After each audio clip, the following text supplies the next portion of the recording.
And we haven't even started. Look how Now we're live. Look how live we are. We're so live. Oh my We're God. 3-dimensionally live. Yes. What's happening, guys? It's like guy. John S. got John in here S. is the before only one in everybody. We don't even have people in here, and John S. is already in. There's a weird balance to the thing. I know it. What's funny is when you get like 25 thumbs ups and 0 people in, right? Made muscle. What's happening? No. I mean, it looks like the camera is too far to the one. I don't know. See, like. It needs to be centered. Well, maybe we're not centered. No. Yeah. It's got to be centered. You got to turn it towards me just a little bit. Maybe it's because all of the OCD maybe the people blue are dong is off. Freak out. Maybe the blue dong is off. No. This isn't centered. Huh. This is off to the one side. Watch me ruin this whole thing. This way. Yeah. That. There you go. Because all the OCD people would just be like freaking out. Yeah. You know Stop your video now. All right. Let's see. Who do we got in here? A ton of people already. Yes. Gooby. Judge Fidel, what's happening, man? Ari, what's going on, brother? Bill Mikeska. Short Fagan. Joe Balls. Ford LTD. Yes. R.I.P. Jim. We were actually just talking about that. Yeah, no, it's a bummer. It's been bumming me out all day. Dallas might have actually been one of the last people to talk to him. Yeah, he called me on Wednesday, and he was working on a 455 Buick and was putting the rope rear main seal in it. And every time he put it in there, it locked the motor up. And I said, Jim, I don't even mess with those anymore since they took the asbestos out. They leak like a sieve. And I have a neoprene rear seal. And he said, well, I'll be over tomorrow morning and pick it up. And he never called me. And I called him and he didn't pick up. And I thought, oh, well, that's Jim's loss. I mean, he's got my number whenever he gets a chance to call me. And he must be doing something better is what I thought. And then, you said, yeah, he's doing something better, like fighting for his life. Yeah. So I didn't know that. I did not know that. Okay. How much preload for racing hydraulic cam? It should be about the same factor preload. Well, I mean, ideally, how much preload? 0 preload is ideal. You want 0/0 preload would be the ultimate situation with a hydraulic cam. Why am I looking? Okay, so this is weird. Do you see what I'm saying? You're way one-sided, though. Look at you're sitting on the corner of the table. Yeah, but see, like for me to read this, I'm looking way away from. Wait, I gotta move this carefully over here without disturbing the wire. Oh man, get ready to freak out and drop. I can do it. Nice and slow.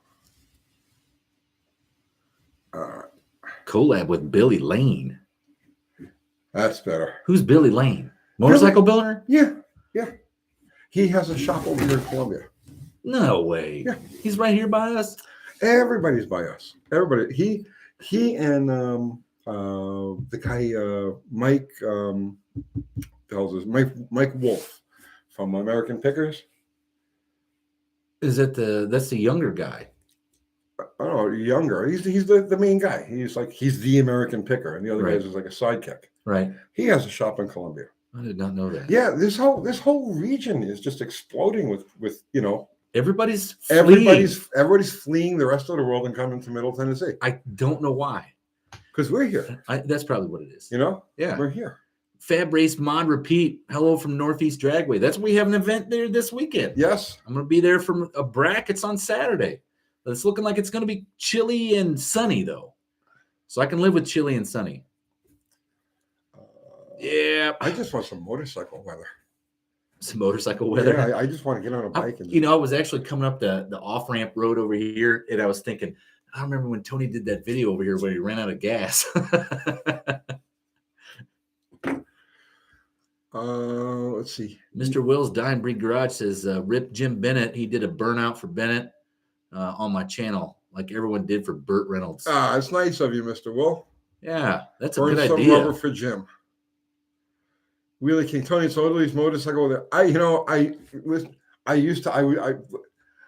For years I didn't drive cars at all. I only rode motorcycles. This is when I lived in New York City.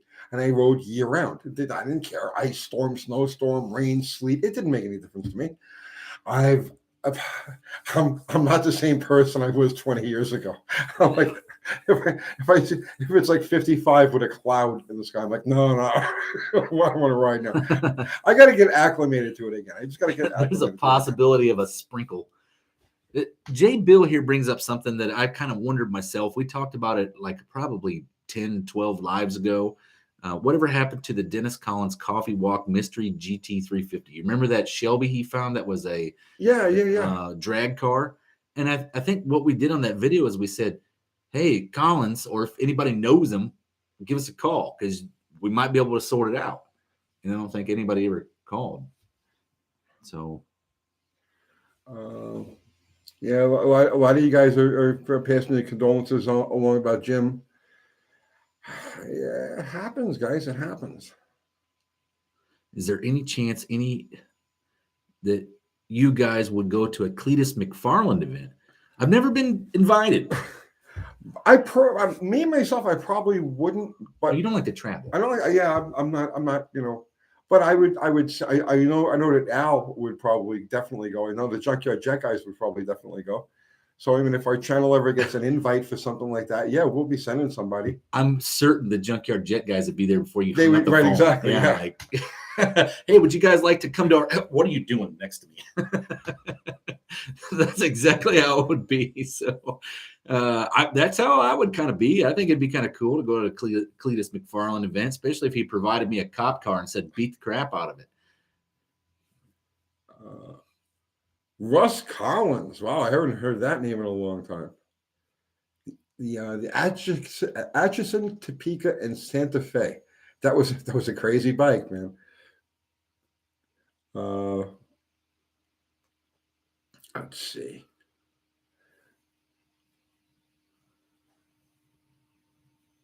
Come to Talladega.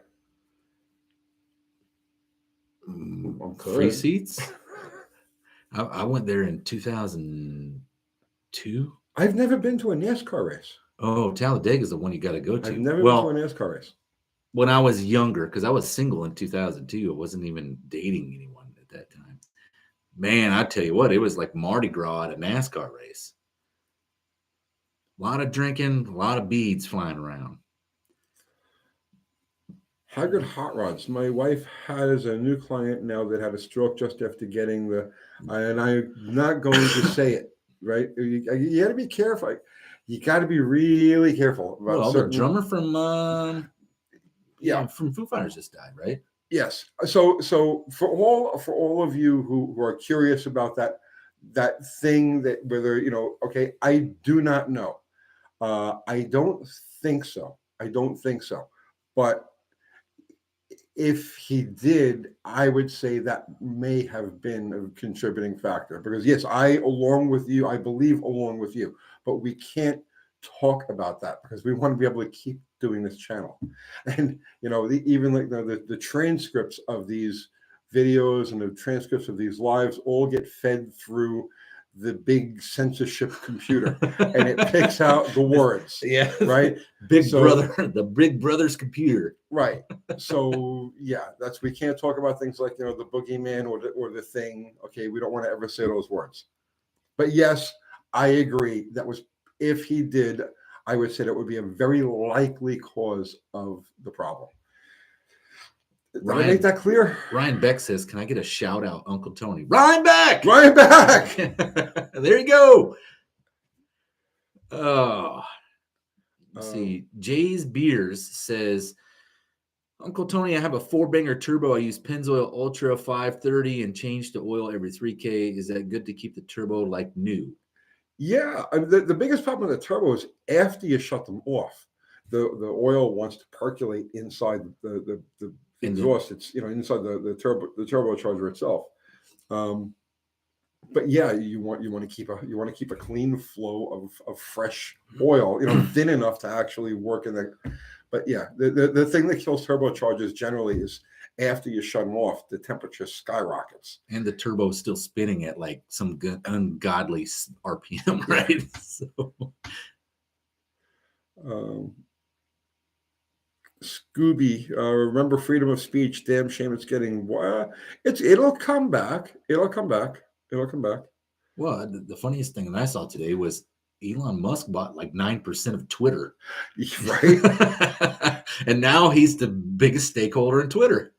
He actually might be one of the good guys. I don't know. I don't know. I can't figure out who is good and who is bad. I just know that I do my thing and I do me, and that's it. Try to keep my head above water. Buick does it. Shouldn't you idle a turbo before shutting it down? Yeah, you want to make sure that it's right. Exactly. You idle it for a couple of seconds after you shut it to make sure that the turbocharger is slowed down and all of that, and that the temperature will drop a little bit. When you first shut any engine, the temperature goes because the cooling system stops, the oil circulation stops, and so the temperature, and one of the cooling factors for the turbocharger, the bearing, is the oil passing through it.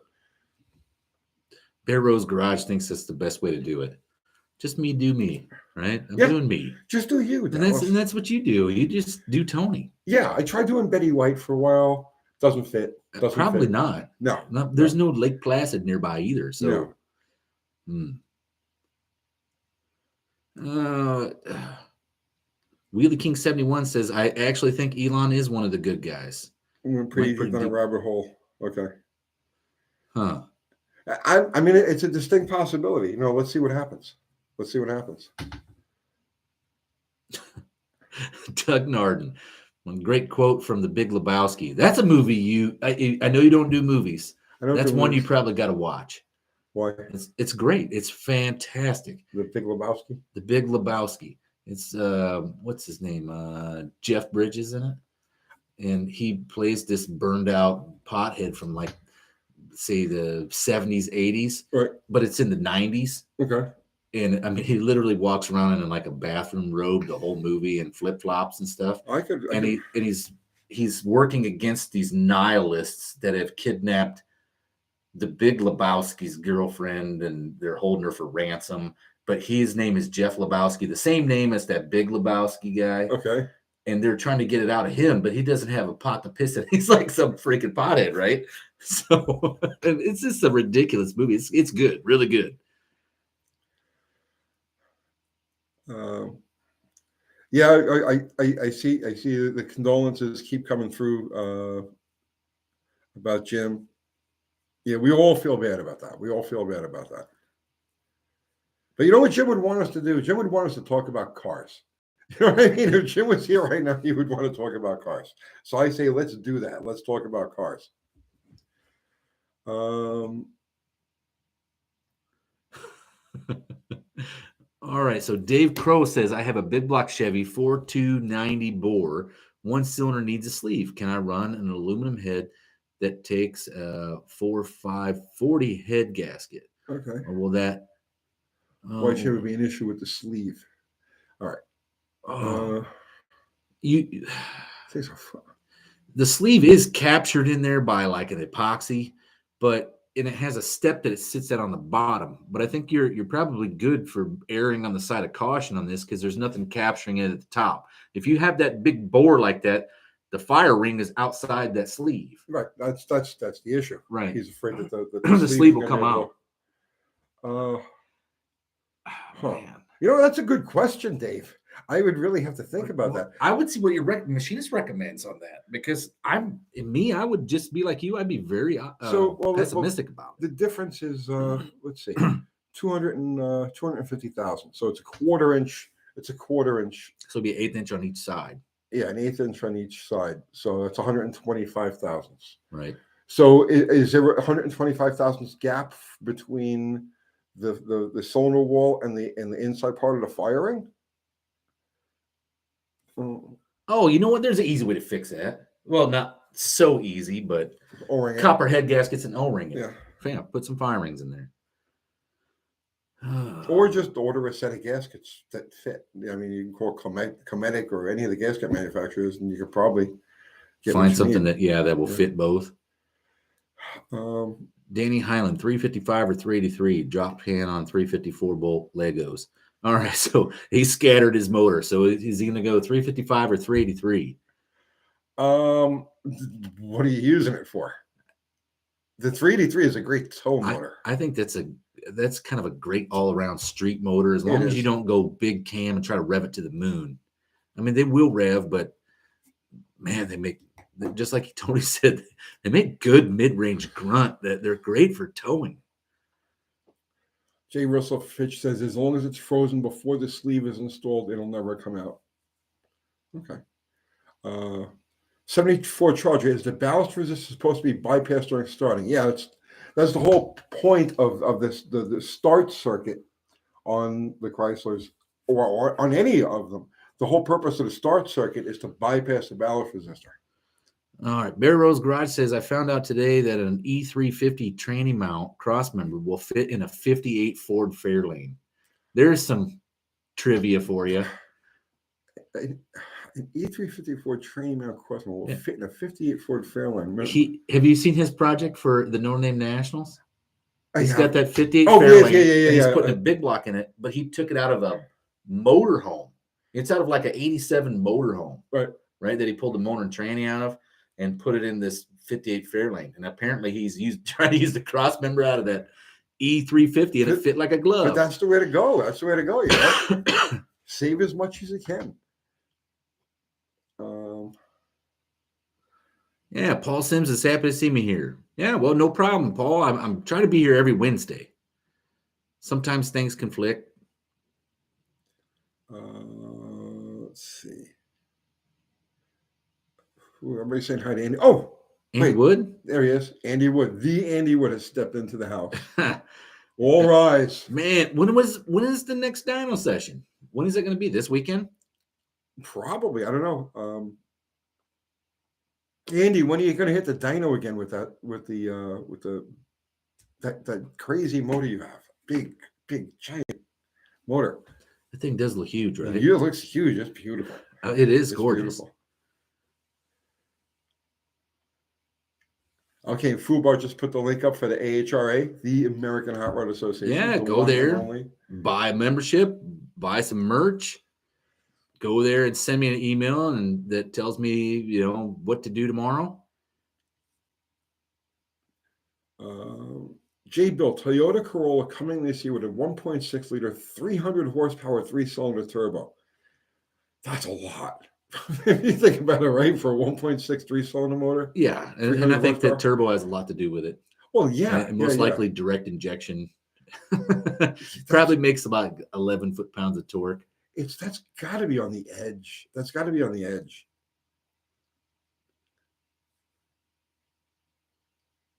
For daily drivers, obviously, it's not on the edge as far as like all-out performance goes. People make 1,500 horsepower out of 1.6 liters, but as far as like daily drive, it's got to be on the technological cutting edge. Warranty, change the oil in your driveway, kind of stuff. That's up there. No, that ain't gonna happen.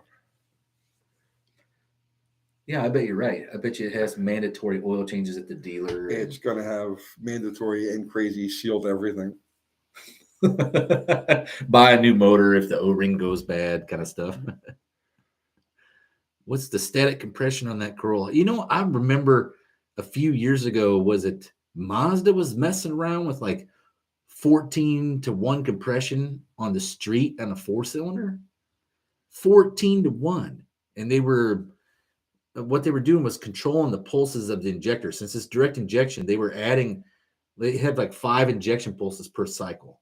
Okay. Right. So it was like 1 injection pulse pre-injection. Then you had an injection pulse before the long injection pulse, which would quench detonation.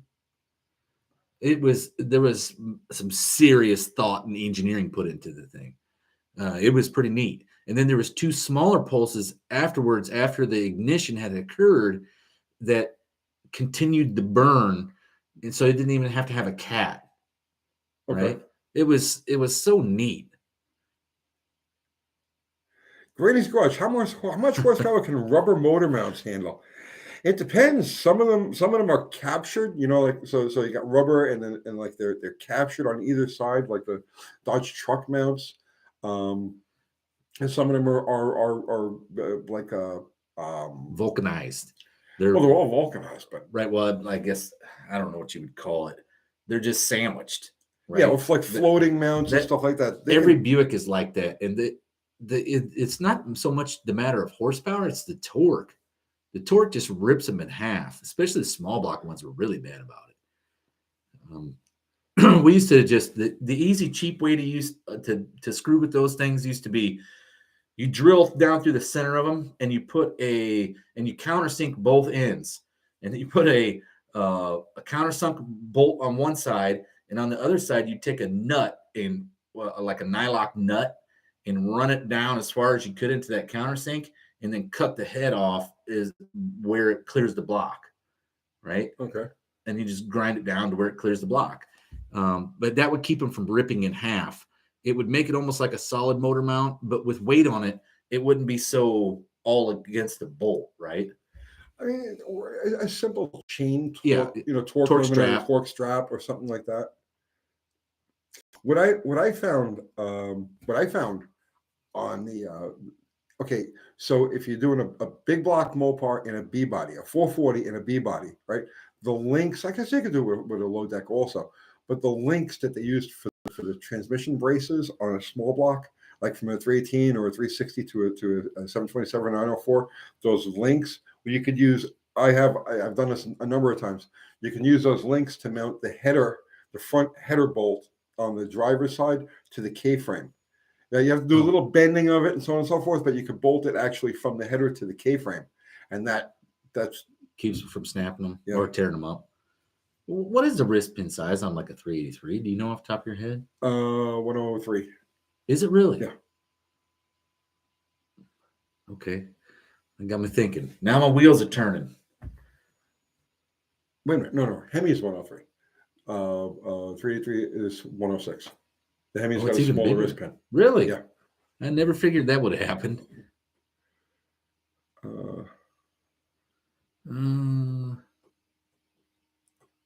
Let's see. Mr. Will Tone, please give a shout out to No Name Nationals contenders live with Wild Rose Garage and me. Oh, okay. So it'll be Friday this weekend. Yeah. So yeah, Friday the 8th at 9 p.m. Eastern. So Mr. Will and Wild Rose Garage. Then it's going to be on your channel, Mr. Will? Well, I don't know if that's. Yeah, John Wilburn's live should be over by then, I'm hoping. Well, I think John starts at 7, right? He's Central, so 8 Eastern. Oh yeah, you guys are going to be in conflict with John there. Yeah, that's one thing that I've noticed is all these extra lives, they're now like on top of each other. Yeah. Mopar Man 1978, Tony, I bought 14x6 slots for the front of my 65 Dart with 74 discs. The calipers rubs just enough to scrape the rim. Should I grind on the caliper? Yeah. For a gap? I've come across that many times. Yeah, just take some. Those calipers have way more metal than they actually need. So yeah, there's no harm in taking a grinder and just smoothing out the top of it.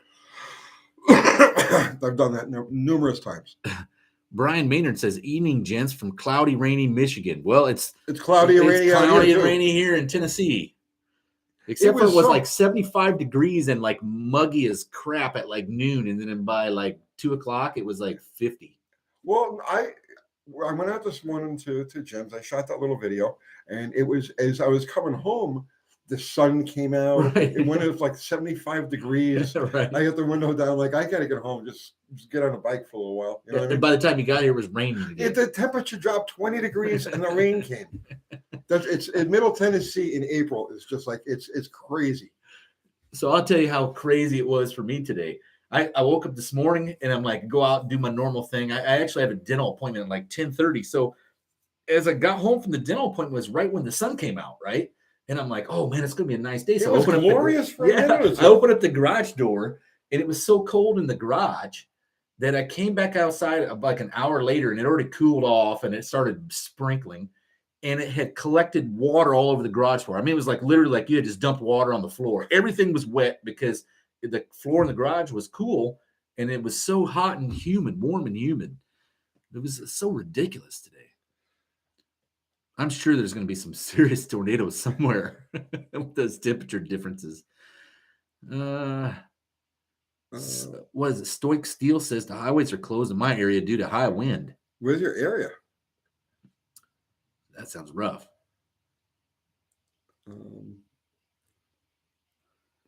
Yeah, man. Everybody's still coming in. Everybody's Jim. Man, condolences for Jim. I know. I get bummed out every time I think about it. It's crazy, right? It's crazy. Fab Race Mod repeats saying, as long as the rain's gone by Saturday, it's supposed to be. It's saying it's supposed to be Friday's rain, and then Saturday's supposed to be sunny and cool for you guys. Any updates on the Poly Fury? Is that Austin's? That's Austin's car. He just drives it. He hasn't done anything with it. That's his daily transportation. I haven't seen him in a while. Austin? Mm-hmm. They're here. They haven't been here mostly during the week the way they had been. I guess their schedules have gotten a little tighter. Oh. But they're here on Sundays. I left here Sunday night after the live. It was probably about 10 o'clock, and they were still like hard at it in there. Huh. Well, I see a lot of work going on in there, and they get a lot of stuff going on. You want to talk about a lot of work going on? You got to see Mopar Al is he's just killing it. The guy's an animal, huh? He's an animal. He's an animal. Every time I turn around, he's got another huge section of something done. You know what I mean? He's like beating me to it. Andy said it should be Friday. So they're going to dyno that big monster on Friday. What is it? Did it come out to be 427 cubic inches, or is it 429? I don't know. I know it's, to me, it was, the number I was shooting for. When I built my big cleaver, 427 cleaver, it was the number. That's the magic Ford number. Nobody says running around saying, oh, I got a 460. That's awesome. They were all 427. The FE motor's that was the sock motor. That was the magic number. Stephen Wang. What horsepower can I expect from getting heads ported and polished by a machine shop? Now, funny you asked that question tonight, because tomorrow I'm actually going to be going into that on a video that we're doing on cylinder heads and home porting. Okay, now we've already done this. We've already done it. But the correct answer to that is it's impossible to know, because no two heads are the same. So no two engines are the same. No two engines are the same. No two heads are the same. But you can, the most effective gains that you can get on an average cylinder head, you can do yourself at home with no science, right? And like you're going to get like 80%, 90% of the overall gain that you would have as if you, rather than if you sent them out and went for a full-blown professional commercial port job. You can actually attain 80 to 90% of the improvement yourself at home. Well, it used to be, the rule of thumb was at home, if you had a 400 horsepower motor, you could do 10%. You could gain 40 horsepower, right? Now, that's changed, I'm sure, especially since you got like LS head designs. I don't know if there's a lot left on the table on those, but like if you took the smoggy 305, 350 Chevy heads from like the 70s, man, 40 horsepower was nothing on those. I mean, you could probably do 50 or 60. I'll tell you where you'll find huge. Again, you see, no two engines are the same. Like, for instance, he's into the Buicks, and he showed me a 430 Buick head that I look at. It was the most perfect casting internally I've ever seen. The bowls were perfect. The intake and the exhaust ports were perfect. The runners were perfect. Like, there was nothing you could do to these heads to improve them over. I shouldn't say nothing. You would really have to dig deep to make a meaningful improvement on this bone stock 430 Buick cylinder head. You take like the equivalent Chrysler head, like a 906. They're all over the map. Some of them are just clogged with lumps of random cast iron. Yeah. Right? And I'm going to show on the heads that I did for the Slaghammer motor. No two. I'm not exaggerating. I was like, no two ports were the same. They were all. Every one of them has different cavities and crevices and lumps and bumps and weirdnesses and shit like that. So your gain is going to depend on what you're starting out with, right, and how bad it is, and B, how far into the detail work you're willing to go. Bill, thank you so much for the super chat. UTG really liked your video the other day about multiple carbs. Any thoughts on you two on cutting and grafting some quadrajets up together to make a hyper mileage, a good performance 6-pack motor? You don't have to, man. Okay, the smallest of the Ford 2300 series carburetors. Like, for instance, on the Edsel used a 265 CFM 2300. You can make small. You don't have to go as far as a quadrijet. You can find similar bores in the 2300 series carburetors. You have to go to like the factory production carburetors, like the ones that use on, let's say, 289 or 302. I just look at the quadrijet generally is like the front two barrels are only like 250 CFM, and the rear ones are like 500, right? Yeah. And that's the kind of the rule of thumb I use for them. The later ones we got to be 800 CFM, but Wait, something just slipped my mind completely. what's that? And they also made The dual jet. Yes, that's the same as a quadrijet. Yeah, Bill, they're correct. You don't have to cut anything up. It's already out there. It's called a dual jet carburetor. Yeah, and it looks just like a quadrijet front half. It is a quadrijet front half. It's a quadrijet without the secondaries. What would be really cool is if you did like two of those and then you put the secondaries from the quadrijet in the middle, right? In the middle. Yeah. Get that punch, right? Well, I guess that's well, I guess that would be your normal driving one, right? The middle one. Steve Byko asked, was there a 426 Hemi? Yes, I believe there was. I read about it on Wikipedia, I think it was. Bear Rose Garage says the Varijet. The Varijet, is that the Ford? That was a variable Venturi Fords? Yeah. They were funky looking, man. I remember taking the air cleaners off of those things, and you're like, what in the world is this thing, right? Because it had those two square doors that would open up. Remember? Yeah, those are, well, I was a regular mechanic when those came out. God, it had to be hard to work on them. Variable Venturi carburetor was just synonymous with drivability issues. You know what I mean? Massive bogs and just there's too much tunability. Horrible. They never worked right. Well, wasn't the Kendig like that? Or the Predator? It's the same basic concept, but a different execution. Oh, gotcha. You can't improve on the standard carburetor. You can't improve on the standard Edelbrock Carter / that, or the Holly. There's millions of different concepts. There's a reason why it's been around 50, 60 years and no real changes, right? Right. Evolution and evolution keeps it all in that same basic package. Right. So it's like, Andrew Nelson, what would you build for 1,000 rear wheel horsepower? I'm assuming turbo something. Yeah, the logical thing would be a turbo combination, but turbos just aren't my thing, Oh, I know what you would be like. You'd like a big, like 871 or something like that on a big block. Yeah, I would do like a Roots on a 440, and that's because you got 1,000 rear wheel horsepower and 1,200 foot-pounds of torque. Instant. Dizzy Izzy ordered 2 of my black shirts. Look great. Thanks. Yeah, well, we aim to please, I guess they say. Mike Batista saying, yes, you can, Tony. What are you saying, Mike? Yes, you can what? Turbo motor? I don't really dig the I mean, I like when other people do turbos. They just don't do it for me. Factory turbo stuff. Tom says, big storms coming your way. Do we have big storms coming our way? Probably. I'm telling you, it's so weird outside. It was like bright green when I was driving here. Usually that's an indicator that you're probably going to get some bad weather. Mike Batista, you can do anything, Tony. Well, you can and you can't, man. I mean, you could do, there's a lot of things that can be done, but is the cost in terms of time and cash worth the, you know what I mean? Does it justify? I mean, so yeah, you can do a lot of things, but a lot of things that can be done are just dumb. Or explicitly funny. Tom is saying tornadoes on the ground. What? Tom, you talking about Middle Tennessee? Hang on, guys. I gotta check the weather here. So we don't. Because I might have to go head out. I do live like 30 miles away from here. All right. It's hard to believe, though, right? In the same channel or the same. Nah, it's not showing anything No, like it's just that. on thunderstorms here.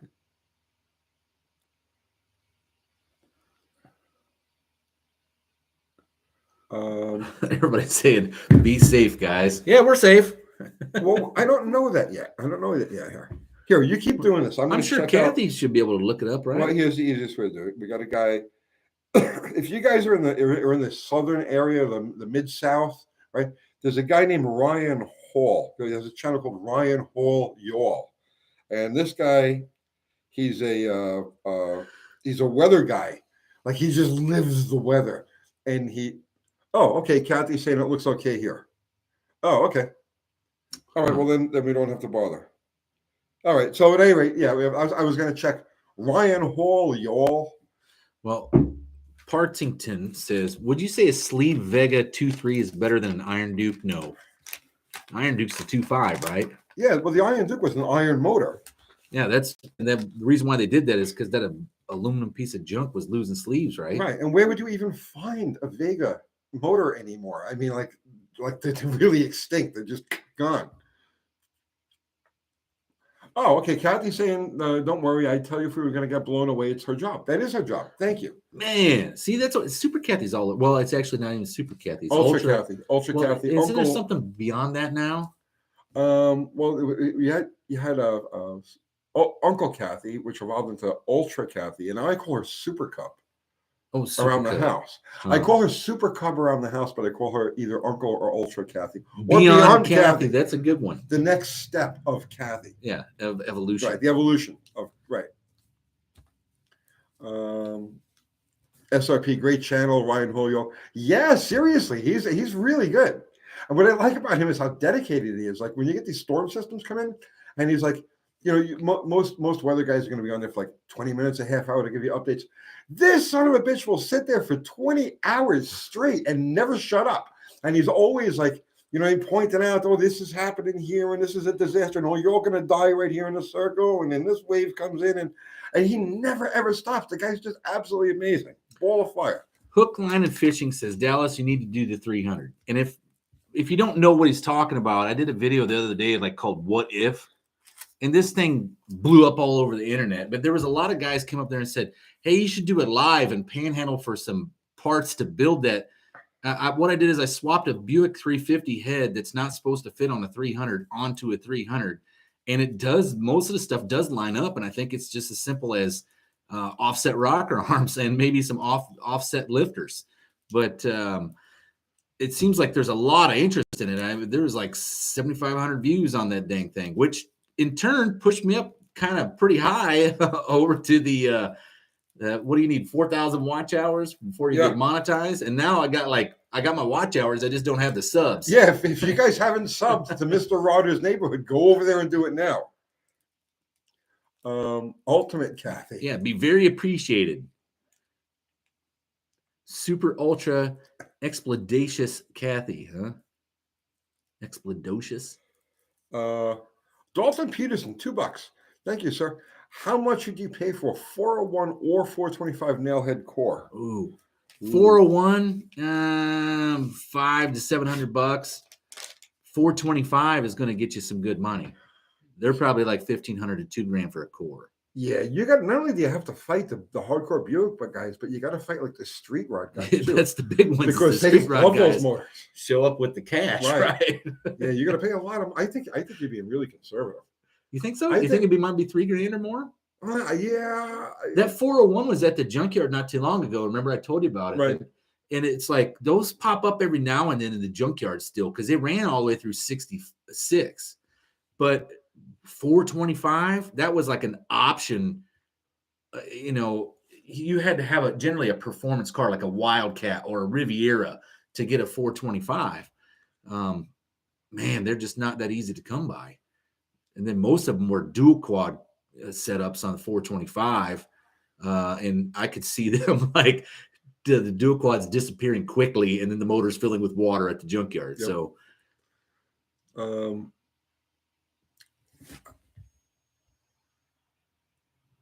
Tyson King, what's the lifespan of a 360 harmonic balancer? I've got the original one from the 1970s.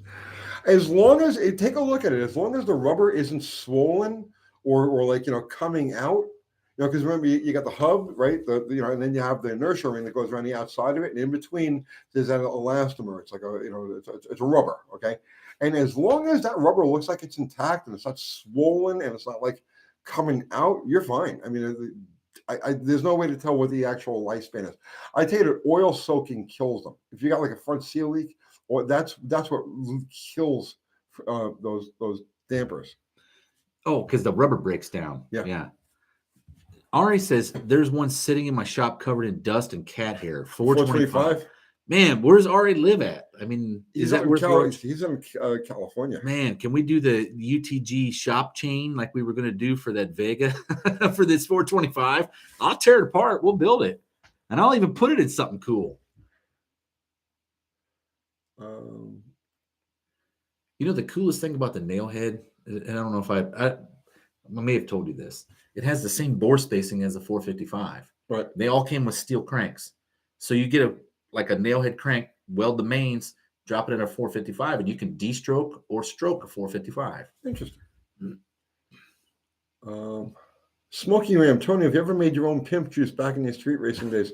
There was no Pimp juice back then. Hammer down. Yeah, everybody had there was VHT. People would use a lot of the VHT traction compound, but there was no like quote Pimp juice. We would just do a water burnout or just a burnout on dry burnout and then go run. We weren't quite that sophisticated back in the 80s, 70s, and 80s. What does this say?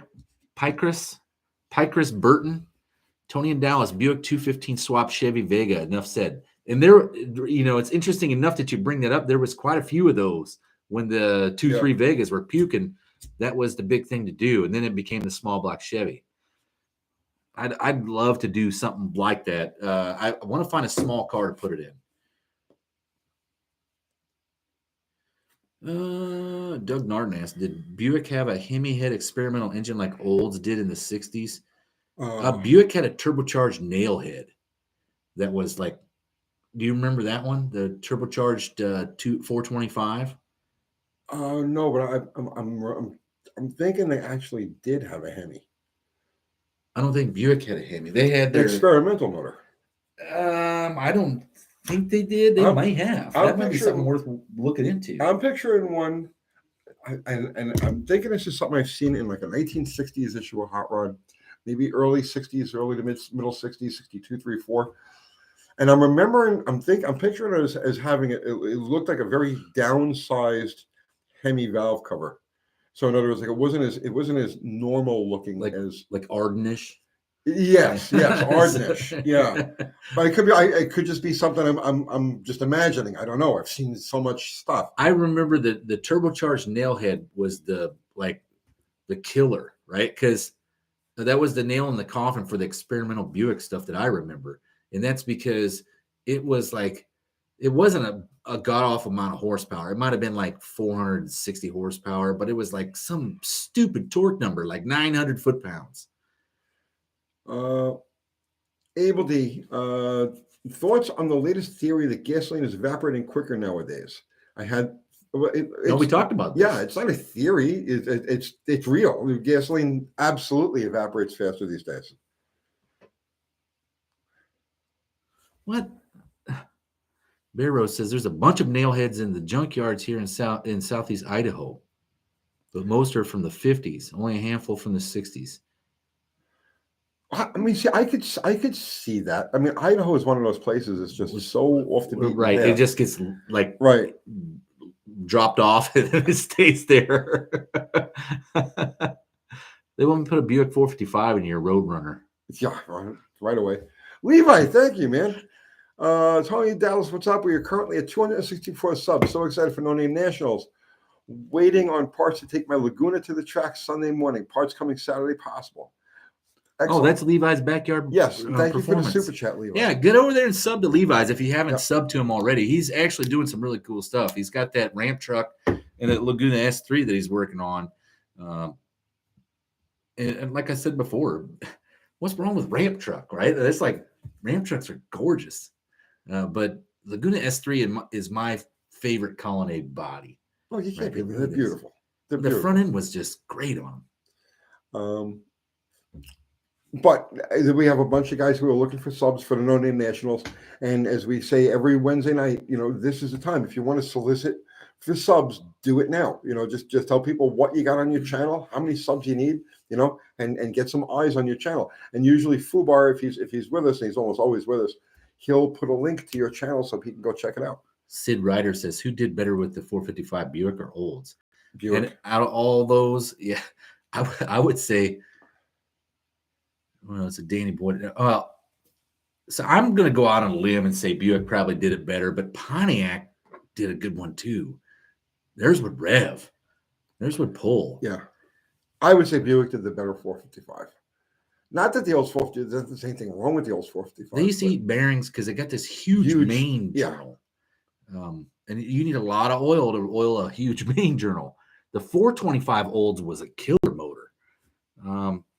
Danny Boyd says Buick 300 Trans Am Series 5.0 build. So that means I got to keep it less than 307 cubes. Is that what it is? 305. Well, no, I think it goes up to like 307. Wasn't the 307 Olds a 5-liter? You mean back in the days when they were running like what's the maximum cubic inch for that 5-liter maximum engine size? For what? For Trans Am? For Trans Am, that was a 305. 305 or less? Yeah.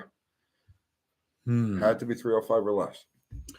Well, it's got me thinking because I could easily do it, and then I could put 350 Buick heads on it or 300 heads. That's the engine that's on my channel on Mr. Rodder's Neighborhood that's called Jack the Giant Killer is a 308 cubic inch small block Buick with a aluminum 215 heads on it, and it was every bit that Trans Am motor, if not more. Sindri Atlazen, will putting wood block under accelerator save more gas than a fancy carb. I mean, a lot of it's driving style. Yeah, driving style, absolutely. But I mean, better than a wooden block. Put a vacuum gauge in the car. Put a vacuum gauge in and just pay attention as you're driving and make sure that you're always driving to the highest vacuum. The funny thing is, you don't realize it until you put a vacuum gauge in a car. You actually go by it. And I honestly can't explain the mechanism by how this happens, but you could be driving aggressively or you could be driving mildly, right? And the car will run exactly the same. So like, let's say you're running on the highway at 60 miles an hour. There's like a sweet spot in the gas pedal where you could be like into it and pulling a lot of vacuum or out of it and pulling a little vacuum, and the car will run exactly the same. I can't really put my finger. You know what I'm talking about, right? I do, yeah. Yeah, I can't quantify it, but when you have the gauge in front of you, you become mindful to drive to the lighter side of that sweet spot, and you'll pick up 2-3 miles to the gallon just doing that. Yeah, that's Pavlov's dog, right? Isn't that what it is? Pavlov's dog. Yeah, but like where you train yourself, that like you literally keep it in a you train yourself to be a better driver by looking at that gauge, right? Yes. But so now everybody's all geeked out about that 300. What would happen with the 300 Buick Trans Am motor, right? But in 69, would a Buick used it? Well, it went away in 67. But Trans Am, that series actually started with like Tony's Miss Landy Dart, right? I mean, that's what they were, the 273s. Yeah. That was the engine that everybody used. It was the 273, the 289 Falcons, and it evolved into the Trans Am that everyone thinks about from like 8, 9, and 70. Yeah, that was like the peak years. That was like the gloves off, right? Yeah. Right? But then that's it. But it's been extinct for how long now? I don't know, but that 300 would be a really good candidate for that because it falls right at that cubic inch size. But nobody races like a Trans Am series anymore. That like you could build it, but what the fuck would you use it for? I don't know. A super stock motor, but it would be kind of lame because if I was to build the super stock, okay, so I figured out I could do one of those 300 Buicks and make it 310 cubic inches, right? With having a 3.83 inch bore using an LS 5.3 piston. Now the problem gets to be like the cylinder heads. Okay, TA makes a cylinder head that actually flows 259 CFM on the intake side, which means that engine could be 500 horsepower capable, right? But no one made, except for General Motors, a 4-barrel intake manifold for it, right? So if you buy a General Motors intake manifold, they're like $600. That's the only intake manifold available for it. So that's where you run into problems. Pavlov's hedgehog. All right, here's a good question. This is you get lots of debate on this. I want to see the answer to this. Levi's Backyard Performance. What's the best shift knobs for automatics in factory cars? So what he's saying is, what is the best factory, from the factory Shift knob. automatic shifter? Let's get some. Man, I'm good. You know what? Oh, should we let somebody chime in, and then I'll tell you what I think is my favorite one? Sure. Right. Oh, I think the Hearst lightning rod setup from the 80s was I badass. hated that. Did you really? My dad hated them too. Yeah, it was so goofy. Well, it was gimmicky, right? Yeah. But man, it was cool looking. You look down in there and you're like, oh man, a pseudo Linko in here. And that's what the lightning rods really were intended for, was a Linko setup. But see, I like automatic. I like a column shift automatic. Do you? Yeah, it's simple. It's understated. It's out of the way. It's light. I can believe it. And out of them, my favorites were the factory race Hemis. I think the Max Wedge cars. No, the 65 race Hemi had the A990 car had a reverse pattern on it, so it was park, reverse, neutral, first, second drive. Oh, that's cool. Yeah. Huh. I think the Buicks of the late 60s through 70s with that big horseshoe shifter. The Camaros had that big first, right? horseshoe. I don't know who had it first. I just think they look good in those Buicks. Playboy girl knob. Which factory car had that? And which knobs are you talking about? All right, chrome plastic console with sliding gate. We got a couple of people, like Terrence Seymour. A couple of people are into the column shifters too. Oh, Chevy and Buick both use a horseshoe shifter. I didn't know that Chevrolet did. Was that in the Camaros? That horseshoe shifter was in Camaros? Yeah. Yeah, all of the console cars, the Camaros and the Chevelles. They all came with that horseshoe. They all had that horseshoe. I didn't know that. Which I never liked. I mean, I can see it's pretty cool, and you grab it, and you pick up the detent is from underneath, you squeeze it. I don't know. To me, it was just too much. I like just on the column. Well, my first drag car was column shift, and my 81 Regal column shift, and I got good at freaking smacking that sucker, man. And where you could get it to go up one gear at a time. I was always just afraid I was going to throw that sucker neutral or reverse. Right. I have this deal where I push on it and just nudge it up. Yeah. If you push on it and make like pressure, right, then you can't kind of like go beyond. Like you only get one space in the detent, right? Nothing beats a pistol grip. I don't know. Those just don't look comfortable. They don't even look comfortable. The first, I'll tell you what, the very first time that I thought that like because I've been like a quote conspiracy guy forever, okay, and the very first time I said to myself, wait, maybe these New World Order people are onto something, and the Earth's population needs to be drastically reduced, was the first time I saw a pistol grip automatic. Somebody put a fake pistol grip shifter on in like a Barracuda, whatever the hell it was, and I was like, no, this is the end of the line. We need to stop. The human evolution has reached a dead end. We need to stop and go back. We've peaked. Oh man.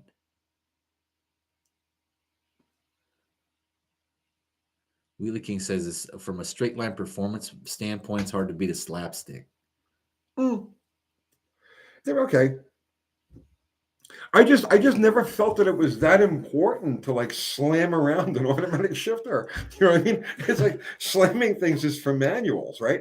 The whole point of an automatic is tick. You know what I mean? Tick, tick, and you bang through your gears. I never really understood the need to like slam your automatic shifter. FF is actually talking about a 63 LeSabre with a Dynaflow, right? Reverse is all the way down. Yeah, but that sucker really only had like a 2-speed torque converter and one gear. Yeah.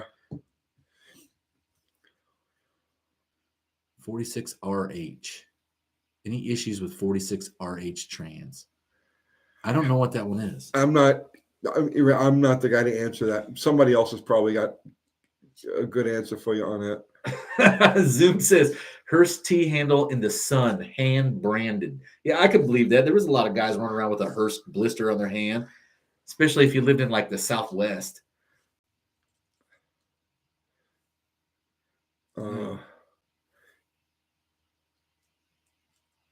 You challenge as a manual valve body in an art car. Nice, old school, and that's it. You know, that's it. Forward manual valve body. So Andrew Nelson said on the 300 cube deal, the D category engines were limited to 305.99 in land speed racing. So I wonder if that's because the Oldsmobile 307 was a 304 is a 5-liter. It's okay, UTG. Once you figure out the South Pole is hollow, you'll see the error of your ways. I know all about. Yeah, I know all about Antarctica. It's hollow because of all the things down there, like the movie The Thing or that John Carpenter deal. No, you have to. You have to look into like the Admiral Byrd expedition where they went to Antarctica. The stuff that they ran the hell out of there. It was bye. You know what I mean? So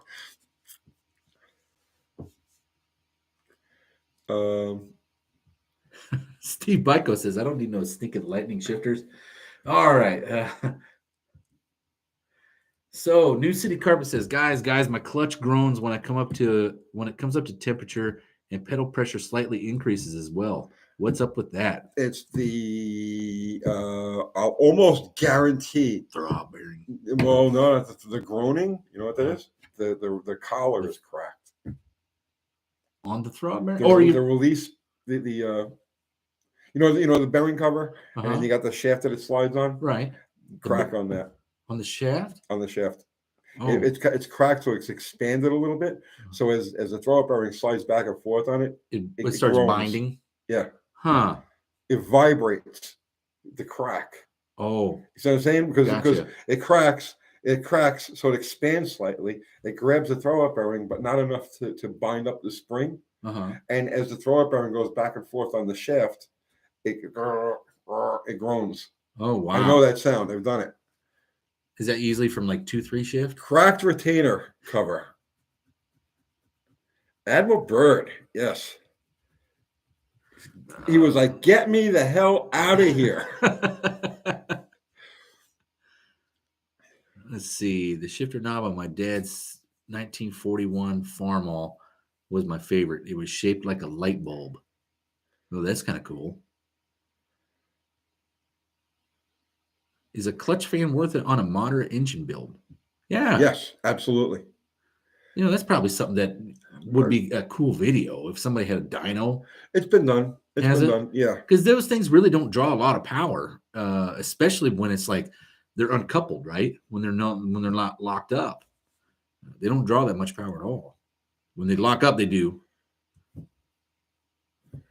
We got to get UTG and Bob Lazar together. I contacted him years ago, but you know.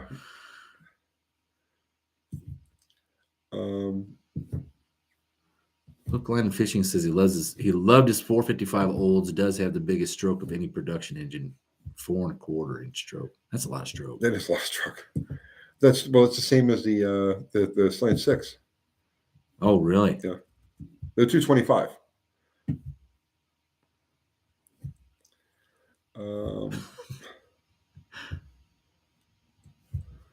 Doug Nunn said the muffler bearing was cavitating. I wish I could read Spanish, so I don't know what that guy's saying. Uncle Kathy reads Spanish. Cat, what is La Gilbertona saying? El dinero gringo. So money, white boys? I have no idea.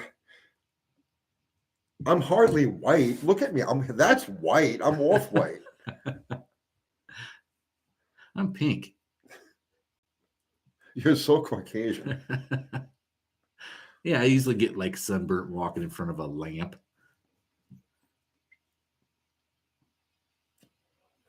Curious Kuda, I love my tinfoil hat. No one will take it. Oh, wait. People are going to be fighting over your foil cap real soon, bro. Oh, Mexican Spec says, "Where is the money, gringos?" That's what he was saying. Oh, thank you. We needed an interpreter for that. Yes, I'm Native American.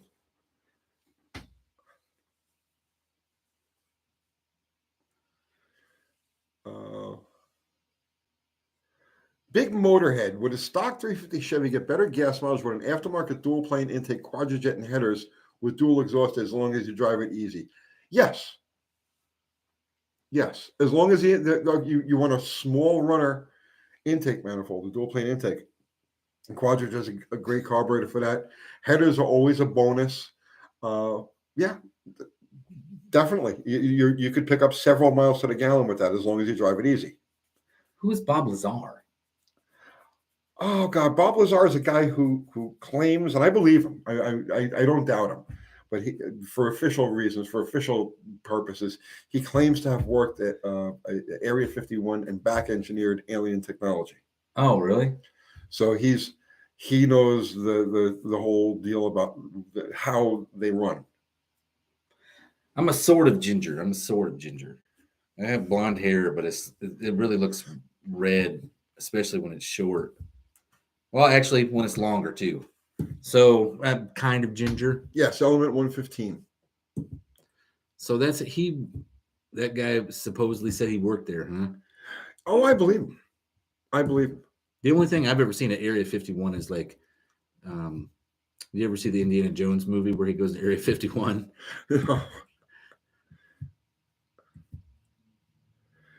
Bob Lazar had a great interview on Joe Rogan. Yeah, I've never watched it. It pops up on my recommended, at the house, but I've never watched it. I heard Rogan might be throwing in the towel, huh? Don't cave to the haters. Jersey Boy Greaser, this question always starts an argument about a local drag strip. Is small blocks or big blocks better for drag racing? Ooh, that's a good There's question. always an argument about that. There is no answer. There is no answer for that because you can have big small blocks and small big blocks. It's a matter of which package works best for your package. What do you know what I'm saying? If you've got an engine with a lot of setback, you can use the extra weight of a big block. There's just so many. There's so many variables to that. There is no correct answer to that. SRP is saying 383 is the best, and I agree because the 383 is a stroker. Yeah, stroker small blocks are really good. And then you de-stroke a big block, and you virtually got the weight of a big block with the cubic inches of a small block. I mean, the only ones I ever saw that really wasn't there like a 377 big block Chevy that like Warren Johnson was running like in pro stock and stuff. Those motors were really cool. Yeah, high winding. But that was also when they were limited. When they were running weight to cubes. Yeah. Wheelie King, here's the thing about Bob Lazar. Liars rat themselves out. Bob's story has never changed. It's always the same exact story. No, I don't doubt the guy at all. Tyson King, what kind of mileage do you get out of your B van? Terrible gas mileage. Terrible. It's an aerodynamic disaster with way too much gear. That's something I got to work on. I had intended to be working on that right now, like this time of the year, so that I could because I want to use that to tow with this year, and I haven't touched it. There's so much work that truck needs. Did I tell you I moved that truck the other day? Did you? When I showed up with the engine start stand for the Jet guys, yeah, right. I couldn't fit it in around the carry van, right, and it was me and. Well, no, I was supposed to meet Austin here, but he got hung up somewhere. So I called him. I said, "Hey, man, you know how Tony moves his carry van around?" He's like, "Oh, I don't know. I've never seen it run." Right? And I'm like, "Oh, all right. Well, fine." So I went in there and looked, and it's like, "Oh, keys are in the floorboard." I moved it forward, right? And then I pushed it in, lowered everything down, moved it back, and I didn't think nothing of it. It's been sitting up there probably the same since. No, I used it. Last week to pick up that motorcycle that's in there. The parts pack. Have you found a trailer yet? No, I haven't looked. I have a trailer. I just need to do some work to it. I got to get the lights working. I have a bearing that makes some noise on it, and I have to. It's got some rotting timbers underneath. I need to either shore up, replace, or do something with. I don't know yet. Well, wood's come back down in price. Just go buy some new ones. What are they? Probably like a 2x10, 2x12. Yeah, there'd be by tens. Yeah, you can just circular saw those suckers and put new ones in a matter of an hour. Well, the problem is it's got a metal top over it, so I got to cut that Oh, away. is it? Somebody metaled it on top of the wood? Yes. Ah, that makes it real hard. Which is why I haven't done it yet. Mr. Will, Tone, did you ever think about getting a tradesman van for towing? Well, there's really no difference between the tradesman van and what I have, except that this is a box with a little bit more capacity and everything. You know, you can walk around back there and all. We should take everything from your moto and just put it on the carry van, and then you have a carry van 1 ton with an arm in the back to lift stuff. Wouldn't that would be cool? Okay. J. Russell Fitch says, when you buy a trailer, you buy more projects, which is probably the truth. That's always been my problem. Sid Ryder, still happy with the Cub? I love the Cub. I love the Cub. I know it's like, it's such a sissy little thing. I adore the Cub. And you know what I find myself watching, like before I go to sleep, I'll find Super Cub videos, and I watch Super Cub videos. I love the little thing. It's just so cute and fun and happy, and it's like there's something. Let me tell you something, okay? Let me tell you something. The Super Cub is the antidote to today's just like berserk craziness, right? Just get a Super Cub. Just get a fucking Super Cub. So Nestor's Garage brings up something here that I've been wanting to do for a long time, and I thought we've talked about it on this live. A 3-inch stroke crank from an L99 4.3 liter V8 from a Bubble Caprice. So like 90, it was like 94, 95, right. 96, right? And then you put it into a 350 roller block, and then you make a 302 roller, one-piece rear main seal out of it, right? Okay. Well, I remember me telling you I wanted to do the same and then put like Vortec heads on it and then make what I would call the EZ 302, because you can go get one of those cranks for like $175. I think it'd be something that would be really neat to do. But you never come up with the two things that you need at the same time, the block and the crank. New City Carpet said his tradesman went 200, went 1290 at 105 with a 360. That's flying for that, bro. Oh, did you see that van I put on the AHRA page like 6 months ago? So what, it was like the 70s vans with the bubbles in the back window. It was probably like a tradesman van, right? But it was a half ton. Bill, thank you for the super chat. And you know something, bro, seriously, you're right. Make your van the new mileage project. Truck type of chassis with everything going against it. It would help all of us mere mortals get started in the right direction. That is actually a pretty brilliant idea, because it's something I need to do anyway. Something I want to do anyway. And it's 3/4 ton, right? It's 3/4 ton. So it would, man, everything's against it. Aerodynamics, weight. Aerodynamics is the big thing with it. Well, I know where there's one of those vans that has that fiberglass thing in the front. You know that where they put the add-on fiberglass. I need that. I was going to make a deflector, just out of sheet aluminum, right? Make a deflector, but yeah, I've seen the fiberglass. It's like a U-Haul van or something, right. and it's wrecked, and it has one of those things on the top. Where is it? That same junkyard we went to try to go look at that Tempest 4. The one that was not very accommodating. Oh, okay.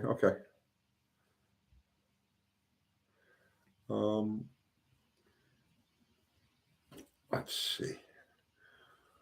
Dakota's timeout. With a D-stroke small block Chevy, would there really be any advantage? Would it just rev quicker? Oh, there's a big advantage on them. There was. Elaborate. The modified production cars, they used to run small block Chevrolets like 296 cubic inch, right? It was like they'd have a 4-inch bore and then they'd D-stroke it down. Yeah, but it was necessary because of the class. Right, but man, did they make some good power. They did, but they had to spin them to 12,000 RPM. It's not a good street motor, right? Because on a street motor, you want torque. Torque is what gets you moving, right? Especially if you're carrying all that regular street crap with you, turn signals and headlights, all the stuff that's kind of somewhat necessary to be on the street. When you have something that has no torque, that's what always sucked about the me having a Fox Thunderbird with a 302, right? That car weighs like 400 pounds more than a Mustang. And it was always a pig getting it out of the hole. But once it got out of the hole, that's where it really shined because it had aerodynamic drag of nothing, right? And so it was made from the factory to run 200 miles an hour. So I just compensated with a bunch of nitrous. And that got out of the hole pretty good. The holes. Good day, Uncle Tony. All the best from Melbourne, Australia. I've got to tell you, mate, I hope you're getting a lot of quid out of these live sessions because there's a lot of bloody advertisements on my end. Oh, is there? Yeah. I mean, we really don't make anything with these lives. I mean, it's you know what I mean? It's a very small amount. They don't pay like videos. Videos pay a lot better than a live. Well, these things are meant to inspire the young guy to get out there. Well, the young guy or gal, the young gearhead, to get out there and build things. And we help you with those problems that are kind of annoying you to death. Well, no, but the lives that we do here are so that we can communicate with our group, our clan, you know what I mean? Our tribe over here. So we could spend some time a couple of times a week, with the tribe and so that's the main reason we do it. I'm sorry about the ads, but I mean, no, we actually on the super chat, though, we make some money with the super chats, not a lot. It's not a lot, but as far as like the revenue you get from a live as opposed to a video, no, like we're lucky. We get probably, oh God, I couldn't even guess at what. I didn't even think there was ads on this. Is it while we're live? There's ads. While we're live, there's ads. Well, no, it's like if you tune in.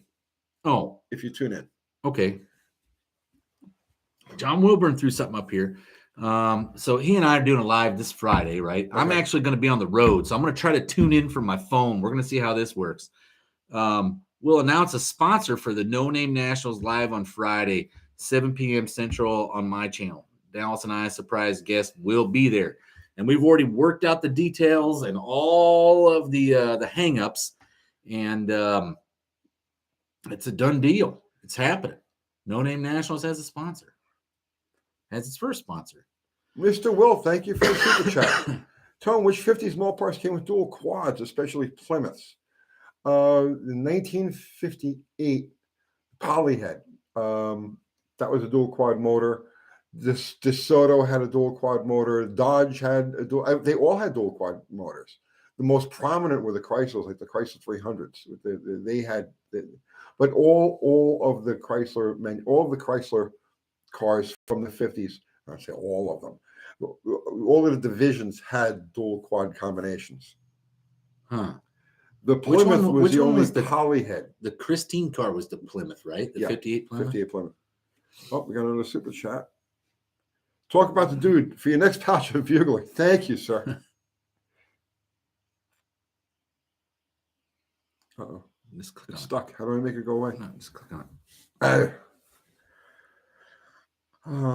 Let's see. Yeah, so John's saying that No Name 500 guys, this is a good live for you to check out, and you want to be in on the No Name 500 when this comes out on Friday. Mike Fredericks, why did the mag writers sometimes use different names like the Brunt brothers? Didn't that happen last live? But he's asking why. Yeah, didn't you say this last live? The generally speaking, no, this is a different question.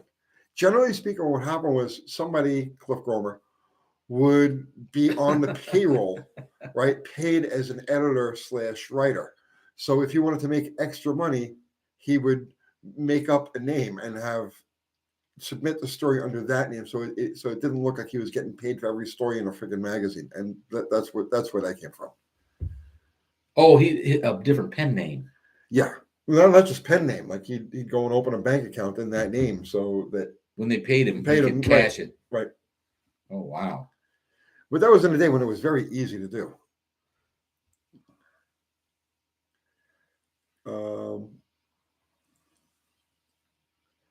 Let's see. So Nestor's Garage says, Tony, there's a pair of real connecting highway water slide decals on the way. Oh, you sent me decals?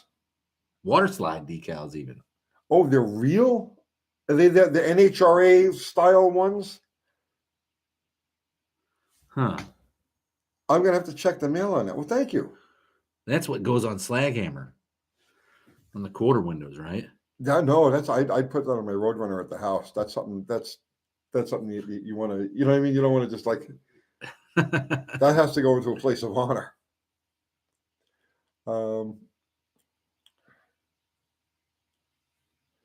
Let's see. Mike Fredericks, I answered that like 5 minutes ago.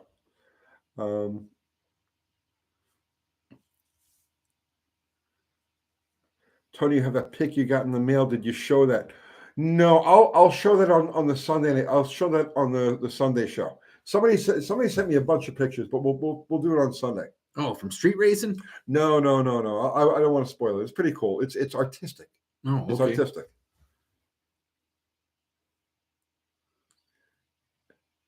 Yeah, Nestor's Garage says they scored Miss Speed World in 1991. Uh-oh. We got somebody walking in here. SRP, Dallas, can you put up your eBay link? I cannot, but hopefully maybe one of the mods can. It's Austin. What's up? What are you doing? Brakes. Oh, yeah. Look at you go. You're going to put brakes together now? Yeah. You want to come and say hi to the junkyard, to the... Yeah. Not to the junkyard. What's up, junkyard? Austin's in here saying hi. Hey, guys. And he has brake parts and a Coke. Yeah, and a Coke. What'd you get here? It's just hardware. Oh, nice. So, self-adjusted. Made in China. Oh, yeah. Nice. Only the best Chinese steel. Man, Nice, totally very going to nice. stop. Yeah. But just some standard brakes. Oh, go you. Why do you have 3? The self-adjusters, size specific. Oh, I guess your new name is Shock and Austin. shocking Austin. Whoa. Dude, you need a shirt. Well, I did just kind of walk in out of nowhere, so. I like that. Yeah. Well, lots of people saying hi to you. Mr. What's Will up? saying hi. What's up, Mr. Will? There's lots of people. Puddin', Lots of Puddin', fans, yeah. Frank Caputo, Doug Nard, 426 Hemi. I still don't understand that nickname. What's that? Puddin'? I like Shock and Austin. That was pretty That's good. great. Shocking Austin is fun. That's who came up with that? It was above the that's puddings. Let's see. Danny Boyd. Danny Boyd, you nailed it, bro. We've got a new nickname for him. There's actually something cool in this box here. Brakes? When's the last time you saw one of those stickers? Ray Bestis. When I had these everywhere. Actually, there's some should be a couple on a toolbox in there. Look at the Back of my Nitro days. We'll take it if you take it out of the bag. It's got these old like flag directions on it and stuff. It's weird. Okay, so Ryan Juffs sent you a super chat here. I don't know what this is. $5? Is that Australian $5? Oh yeah, thank you, sir. Hi, for torque on a street motor, am I best with long intake as opposed to the shorty headers for exhaust? Best torque on the street. Yes, definitely better with a long intake. And for the headers, yeah, I would go with a long tube. Just easily the same. What's this flag code? Checkered. Yeah, it's an old sticker. Oh, and it's got wow. all this weird stuff on the back of it. It's just the backing of the sticker though, so I don't know why they did that. Where did this come in? It came with the brake shoes. This came in that package with the brake shoes? I guess it was in there when I opened it. That's probably like a 1970s decal. Yeah, it is. I wonder if they're reproducing them. No, look at It says made in the USA. Yeah. So guys, this is great. Okay. Oh, there's 2 of them. There's 2 of them. Okay, so he bought these brakes. It comes with a asbestos sticker, right? Now I know these stickers because back in the 90s, I used to do a lot of work for Nick Bonifant, and I used to use all of his stuff. He was a asbestos clutch dealer, and so I had these stickers everywhere. I never saw the back of this. It has like the flag colors for like race day and all this.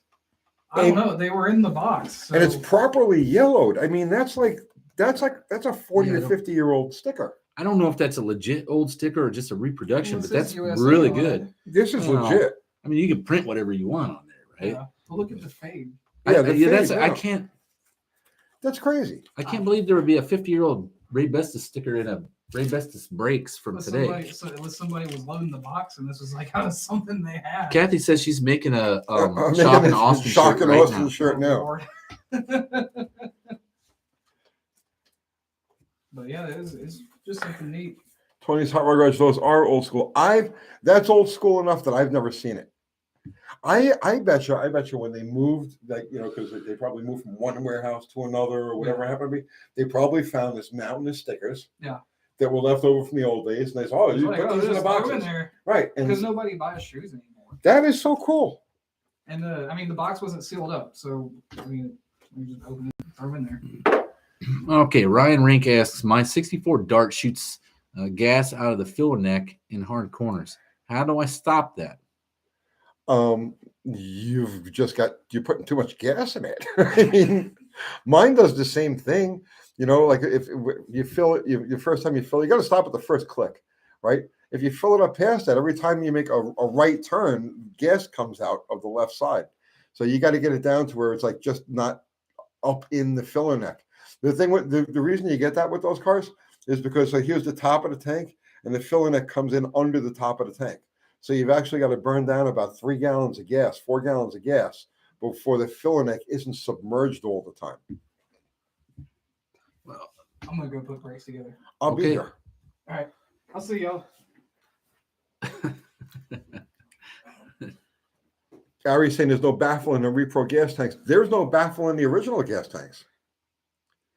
Yeah, I'm thinking, didn't they make caps with that? With a ball? There was a ball check valve cap that you used to be able to get. But I think you have to vent them. The cap has to be vented. The cap's vented. But you see, when they designed it, they weren't expecting people to be like, you know, giving it hell. curves, Yeah, it's meant to be just cruising around, right. Go from point A to point B. Well, it's like on the B-Bunny Mopars with the gas cap behind the license plate. You know, every time you slam it, you lose like half a gallon of gas. See, Jeff Bonifield has the best idea. Drag race. Stop turning. That's an easy way to fix that. He is a true scientist.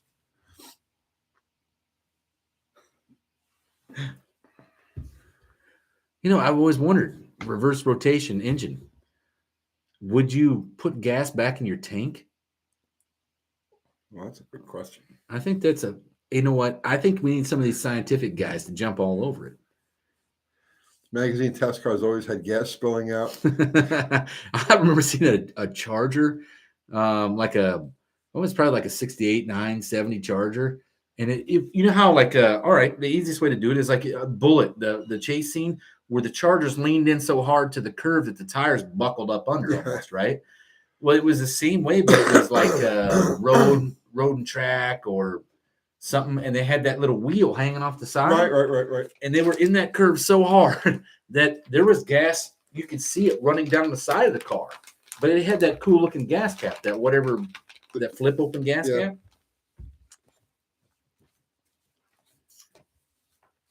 Can't you just change the cam and make it? Yes, you can.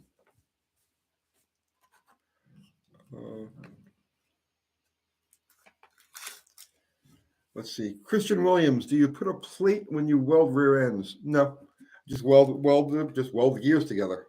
Fill them up really good. Like if you don't, I just did it like day before yesterday. What? The highway gears going into Sledgehammer, the 323s. You welded them? They were already welded, but they were welded small. Oh, right. So we filled in the gap because if you how are you weld going to them small, turn the that weld's not sucker going away. if it's welded? Don't matter. I welded them. I've been welding spider gears my whole life. Ugh. Well, it don't turn well then, though, right? Isn't it cares? going down the highway? Going down the highway, both wheels are turning. Yeah. Well, I mean, what happens when you get in them big curves? It's so minor. The slip or the friction valve is so minor. It doesn't really matter. Really? Yeah. The only issue you have really is in the rain. You got to be really careful.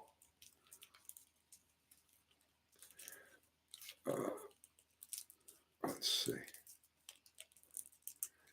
Mike Batista coming around corners in the rain of a spool of suicide. Yeah, it's tricky. It'll get your attention.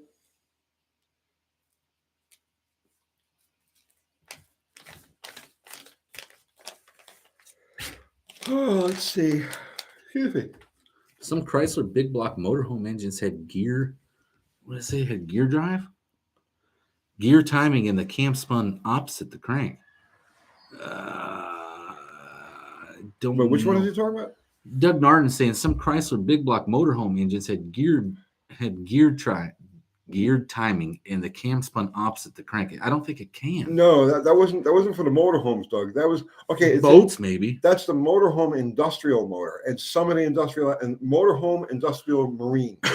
So some of the marine engines had the motorhome cylinder heads and the motorhome water pump setup, and they were reverse rotation. But that was a marine version, not for motorhome. Just hit that arrow on the bottom. Oh, you got super chat. Yeah, Bill. Thank you again, brother. Will a 3T marine intake manifold work on a normal automotive engine? Yes, it will. The I know the manifold you're talking about. It's a low rise single plane 4-barrel manifold for the 318. It's like almost exactly the same as the early 273 manifold, but the bolts go in normal, like on a normal LA instead of that weird angle on the 273s. Yeah, Austin, I've used them on street engines. Austin Mason says, "What do you guys think about reverse flow small block motors? And do you think you could build one?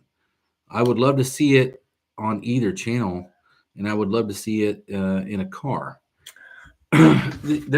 There was factory produced reverse flow small blocks, which was like your LT version motors. Right. That was a Smoky Unic thing.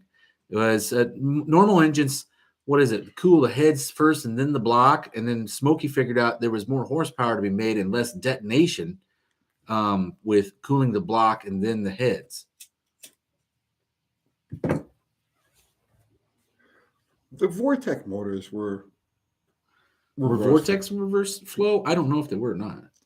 the ones that had that funky distributor at the front. That's the LTs. The LTs. Yeah. Doesn't that have a Vortex head? No, I think it has an LT version head, but it's similar to like the Vortex. Similar to the Vortex. Okay. Okay. Oh, somebody was asking. Oh, there you go. There's I think there was another one. Click on it. Up the top. The B. Have some smoke money. Hope you're well. Have any imports you love or horror stories or anything? I recently acquired an old 5.7 diesel because dummy. That's a good diesel. Turn it into a gas motor. I dig the Subaru, the WRXs. I like them. I don't really want to own one. I would love for one of the local Honda kids to come by here and say, "Hey, give me a hand getting this Honda going," right? Working on this Honda. And I would be all over that. I'd love to get involved in that, but I have no plans on doing one myself. Okay. And what was this other one? Okay. We got that one. Yeah, that's it.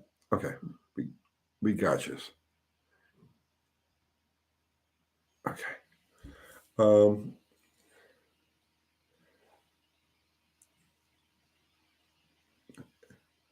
The LT14 was a reverse flow. Okay. So, but he's saying that the LT1 heads, so the Vortex are LT1 heads with normal coolant flow.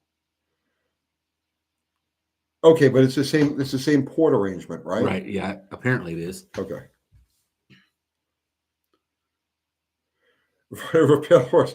Thank you, my evil friend. I think he hits us up for 666 every week, right? That's awesome.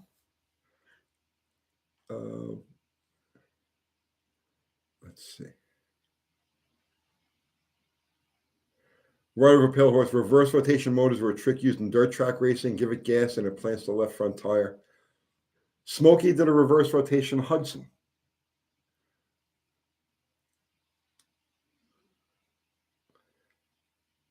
Awesome. The Vortex head was based on the LT1 head.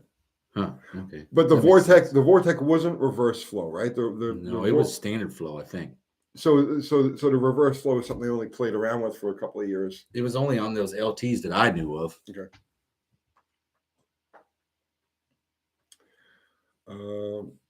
Let's see. Somebody was asking, can you make a hot 403 olds? Is that a possibility? No, I mean, I'm sure somebody can. You need that old diesel block that guy has, because those are the ones that are those blocks handle, I think, a bore the same as a 403, and then they don't have the windowed mains. SRP, I like the mechanical valve train of the 273, but I think some were hydraulic. All of them from 1967 through 69 were hydraulic. 64 through 66 were all mechanical. And another super chat. Thank you, Mr. Will. Tone, another shout out, please. Guys, tune into the No Name National Contenders Live with Wild Rose Garage and me on my channel after John's No Name National Live, Friday 8 after 9 p.m. Will be fun. Okay, so Mr. Will changed the schedule of his live. It's going to be after John Wilburn's. Okay. And I'm sure John Wilburn in Dallas will promote your live to follow there. So you guys all work together on this. This way you're not all We've stuck all on been each working other. together. Yeah.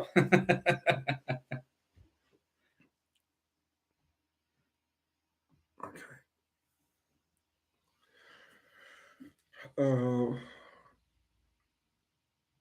And that was Mr. Will's dying breed, right? Isn't that who that was? Floyd's Garage. I changed the cam when I raced a Corvette and it stalled. Generally speaking, when you change the cam, I like to shut the engine before I actually change the cam, because when you try to do it while it's running, man, you're going to stall it. I'm telling you right now, it's going to stall. As soon as you take the intake manifold off, it's going to stall. Or you pull the distributor out. Mopar Al is in the house. The official Mopar Al. If you haven't subscribed to Mopar Al, I hope I live to the end of. Go subscribe to Mopar Al immediately, if not sooner. Yeah, well, what happened to Buff? Buff comes and goes. Buff is like an enigmatic ectoplasm that flows in and out of our world. You know what I'm He saying? must have been working at Area 51. I bet that's where he's at.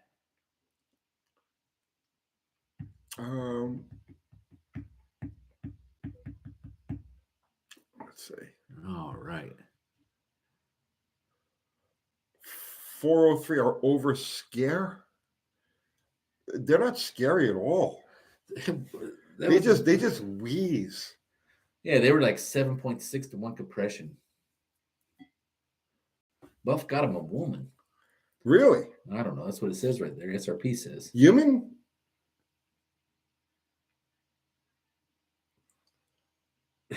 Danny Boyd says he's perfecting the perpetual motion machine Hangar 13 at WPAFB, whatever that is. Something Air Force Base. Rich Shim, thank you for the super chat. This is a good question. I think we're gonna get some debate on this here. Okay, is $15,000 a fair price for a paint job, minimal body repair, long block built, engine broken in, engine and transmission installed, configured EFI system, and wiring for a 73 Charger with a 440? Yeah, I'd say yeah. That sounds too cheap, bro. That's like, yeah, okay. I tell you right now. For a good paint job, for a quality, a better paint job that I can do, okay? I can do a driveway paint job that looks good from 10 feet away, 20 feet away, 25 feet away in the rain. I can do a job like that, right? And it would cost me like $5,000 in sandpaper and everything else, right? So $15,000 for the paint job is way cheap, okay? Long block built. Building a long block. He's getting all that stuff for $15,000. That's $700. Just the assembly on that is $750 to $1,000. Look at it like this: if you went and bought a whole entire complete motor, it's about $4,300. Yeah. Right. So I mean, let's just round it up to 5, and that's everything you got there plus the EFI, right? I think that's a freaking screaming deal. My opinion is it's too cheap. Honestly, I would question. It's one of those things. If it's too good to be true. Well, and you see here, I'm going to be realistic a bit. You're asking the worst guys in the world about this, because we've never ever paid anyone ever to build anything like that. Exactly. But I was in the business and I know what I would charge for certain things. You know what I'm saying? But just assembling the long block is $750 to $1,000 right there. The installation, the motor and trans installation, is $750 to $1,000. So you're looking at $2,000 just in labor on that, not including whatever incidentals have happened. And you're talking oil, training fluid, belts. I mean, all of Put an those EFI system on it. Right. Oh my gosh, talk about maintenance or labor and intensive. wiring. Yeah, no, I tell you what. Yeah, no. I think that's not a bad deal. It is a bad deal because it's too cheap. You It's get too what you cheap? pay for. You get what you pay for, and I believe that is too cheap of a price. You think he's going to have a mess on his hands when it's all said and done? Yeah, that's somebody who's no. Jimmy making it work a nice paint job is 10,000 plus. Yep. Oh man.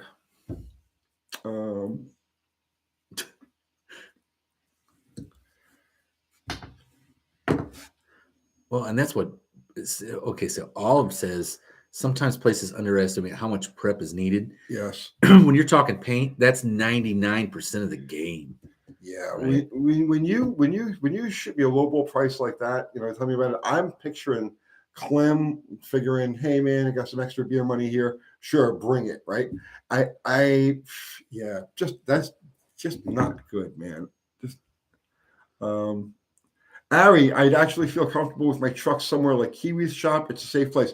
Well, Kiwi would charge you $15,000 to roll down the window, and another $7,500 to roll it back up again. Because dang, I need to get a shop in Franklin. If people are paying that.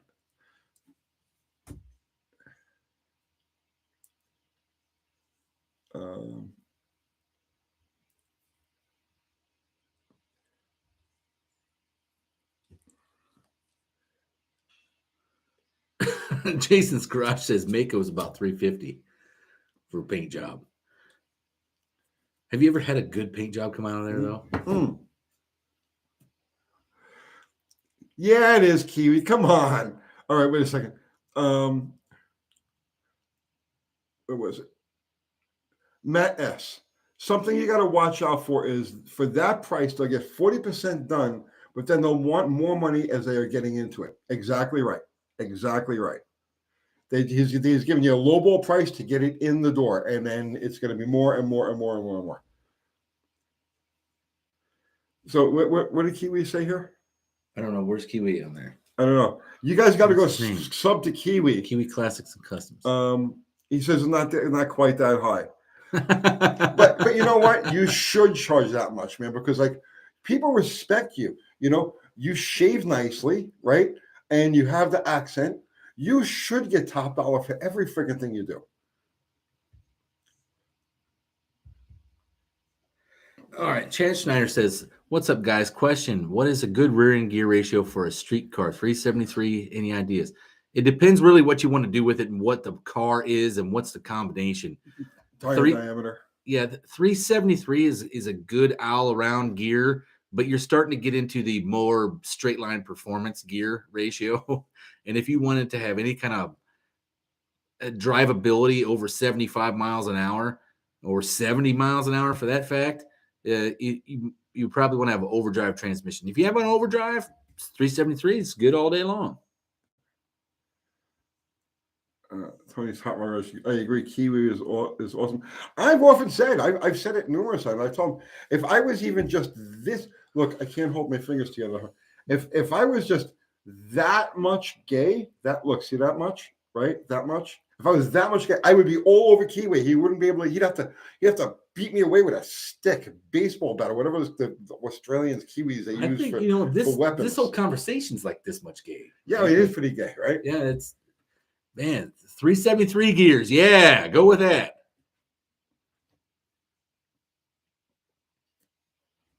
A cricket bat, right? I know you beat me away with a cricket bat.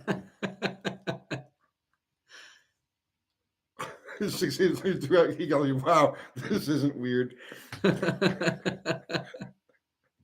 Everybody's saying that now. It's getting weird in here. Yeah, we left the door open. And Kiwi's sitting there at home going,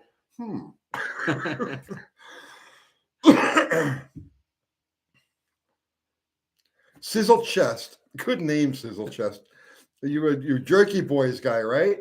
Do you guys ever talk about Fords on this channel? Yeah, we talk about them all the time. I have a Ford. He has a Ford. It was broke down for 3 weeks. I talked You about have it a every couple of week. Fords. You got the race car. You got your tow vehicle. You got that thing that you bought. That's the thing. That big black fucking. What is that? My big black thing. Yeah. You bought a helicopter. No, the truck. Big black thing. You just bought this. Oh, the Expedition. Yeah, Expedition. It's my wife's Expedition. Yeah. I was trying to think of what are you talking about. You got Fords up the wazoo. Well, they're reliable. They don't get great gas mileage, but they generally get poor gas mileage all the way to 300,000 miles. Well, I can't say that. They're the only ones so far that haven't left me stranded or hanging with my own dick in my hand, right? When I had that Ram 1500 with the Eco Diesel in it, Chrysler did me really wrong on that sucker. Okay, let's go back to this. Rich Shim, he's saying, yes, I'm paying as it goes. I'm confident he will get the work done without a timeline. Ooh. I've seen that too many times, man. I've seen that too many times.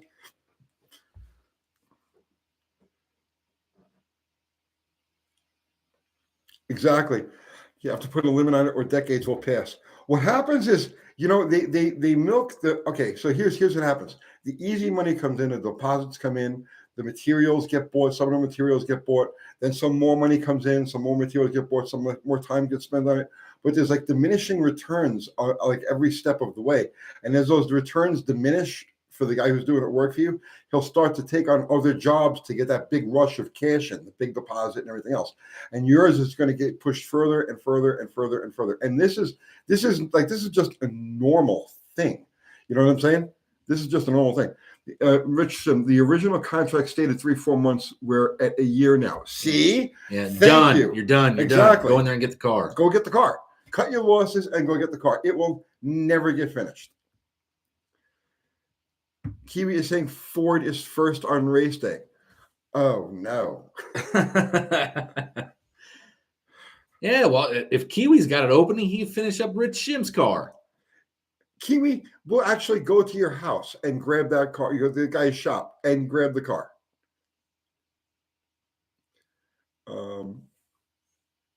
He's got nothing to lose, right? What do they do? They're not going to deport him. Just send him back to Franklin with a black eye, maybe. Driver returns on foot. That's drof.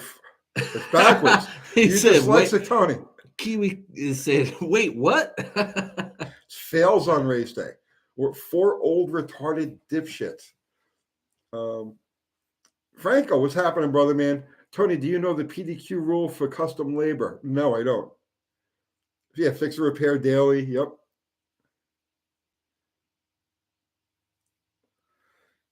Bill McKeska, thank you again, man. Ashes, dust to dust. If it wasn't for Fords, our tools would rust. I used to say that all the time. When I was like a mechanic, when that's like what I did, just turning wrenches. Yeah, absolutely. I love Fords. Kathy's saying, I can't see Sal Rosenberg's glasses. Oh God, I know there's a reference to something I should know.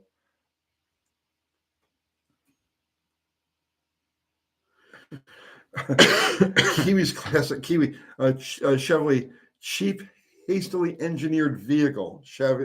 You know what the one from Mopar is, right? My old parts.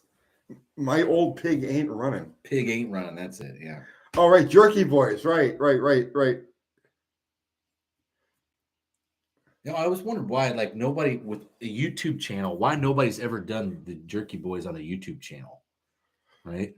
Probably I think that would copyright be stuff. I don't know. Well, maybe they're not the Jerky Boys. Let's call them the Quirky Boys, right? Now there's no copyright problems, but it would be so funny on YouTube. Yeah, no, you don't know the Pontiac one. No. Mopar L, flip over, read directions. Neutral drop of the modern day jerky boys. That's I got to tell you something. They're not really putting on that much of an act. I mean, I knew people. I grew up with people. I lived with people that are the neutral drop. I mean, that's not that much of a stretch. That's very native New York. Oh, these guys are saying that the Roller 302 motors with the 351 Windsor firing order are great little motors. That's what Wild Rose Garage is saying. But I'll tell you what, that very first car I ever seen with 200,000 miles on it was a Ford Crown Victoria, right? With the non-HO firing order 302. And that was the amazing part of them was they had that high nickel block, the roller cam, and EFI. And it made, with that overdrive, that was the magic where it was happening. Oh, Franco. Okay, yeah, I know the one. Picture a circle divided into 3 sections like a peace sign: price, delivery, and time. Right. You can pick any 2, but you can't. Right. Pick 2 out of the 3. That's like a fast, cheap, and good, high quality, or fast, cheap, and good. Something like that. You can pick any 2. No such thing as high nickel. I completely disagree with that. Who's saying no such thing as high nickel? The wrench. I don't know what he's. I know. I absolutely disagree with that. When you handle enough fast, cheap, reliable. Yeah, that's it. Fast, cheap, reliable. When you handle enough factory castings, you know what I mean, and you're just used to working with them and grinding on them, drilling on them, doing whatever, you know what has a lot of nickel in it and what doesn't. You can absolutely tell. I just remember, the biggest comparison for me was you take a 70s Ford 302 and you compare it to an 80s Ford 302. There would be like no ring ridge in that 80s Ford 302 at all. Zero. Runner of Pale Horse. Why did W2 alcohol engines have extra long valve stems? I have a set of 15. That's not an alcohol engine thing. That's a normal upgrade for the W2 heads. Right, larger ports, taller ports, right? No. The standard W2 heads come with the regular Mopar rocker shafts, right? So you're limited to around just over 600 lift. You need the longer valve stems and then the rocker pedestals to bolt on. The later W2 heads instead of having rocker pedestals, they have flat pads and they have bolt-on pedestals. Like a Jessel rocker. Yeah, right. And so that's just so you can get a longer valve in there so you can get more lift in it. You go to 800 lift with the. And that was a big thing, like depending on when that was made, in the early 90s through the early 2000s, a lot of them NASCAR engines were running almost like, almost 900 lift. And now they're over like 1-inch lift. It's crazy, right? Yeah. I'm like thinking, oh my. But here's what's weird about it is the rocker ratios are like 2-to-1. How are they not shearing the rocker off, right? I mean, because think about it. No one thinks of it like backwards, right? Let's say you have a spring and fully compressed is 300 pounds because you got a lot of spring pressure. When it's a 2-to-1 ratio, that's 600 pounds on that one, essentially that one rocker, right? That one push rod, and then it's happening at 9,000 RPM, right? That goes a long way to say about, like engineering and metallurgy these days. Let's see.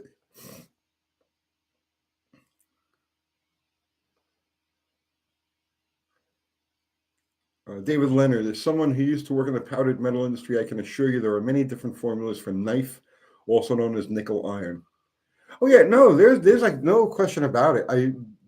You look at like an equivalent casting. You look at take a small block Chevy. You take a 1950s, 1960s, early 1970s small block Chevy, and the block is just there. It's real. You know what I'm saying? You can feel it. You take the later ones, like from the 80s. Before they went into the LSs and all that. And there's such a difference in just the way, like if you're honing one of those blocks, they hone differently. Everything about them is different. I'll tell you where I've seen it, okay? Do you remember taking a small block Chevy apart? They used to make a tool called a ridge reamer, okay? It used to be at every part store on the planet. You could go get a ridge reamer because the rings would grind a ridge in the cylinder wall. I'll bet you cannot find one within 200 miles of where you're at right now. That's for sale. That's like a new one on a shelf. No one uses a ridge reamer anymore because there's no necessary need for it. But I've taken apart 302 Fords that had like 150,000 miles on them, and you can still see the factory crosshatches in them. It's like unbelievable how well. What's the rings? Well, a lot of it is the rings because they went to what a chromoly ring in like 87. A when little they went to tension the ring, EFI. and then the newer ones have stainless rings and all of that, and those old cast rings. The other thing, timing has a lot to do with it too. The timing is so variable now. Okay, so the timing as you're driving down the road, the timing and it works is always like infinitely, right? It works infinitely. So there isn't one exact spot where the rings always get that pressure behind them. Yeah, so but then your old mechanical setup, that might happen every time you're driving down the road at 2,500, right? So yeah, that makes a lot of sense too. Plus, the fuel atomization is way better now too, right? So the Ridge says Ridge Reamers are garbage. I've never used one. I have absolutely never used one. I have used one. This is the only way I could get pistons out of a 350 Chevy. The Really? only way. Yeah, you could not get them out. The Ridge was like 40,000s easy. Yeah, Mike Patisa, I just smashed the pistons out. Yeah, because if you're that far gone, you might as well just break the pistons out because you're not going there, going back in. The big ones used to be the lifters. I hated the Chevrolet lifters because they'd all mushroom on the bottom, and then you'd have to turn the motor upside down, pull the lifters as far as you could, and then pull the cam out, and then beat the lifters back up through, right? Yep. I forgot about that. It's been so long since I did one of those. But yeah, I remember that now. 500 caddies have a massive amount of nickel. I'm sure that's true because the Buicks were the same way. They were high nickel. And I've drilled them blocks 14 inches in oil passages, and you're only taking a 1/16 of an inch, and it'll smoke that 14-inch long bit in 2 blocks, right? That's it's high nickel content. I had a 1975 D5 factory Hemi fuel block. The Chrysler Hemi fuel block. And that thing literally glowed in the dark. There was so much nickel in it, it literally glowed in the dark. It was like no cast iron. Yeah, right? no, it was just all nickel.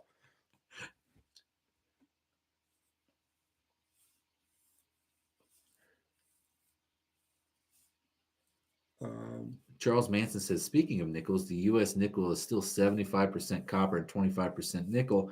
It costs almost a dime to make it. Nickel. I'm going to stock up on nickels.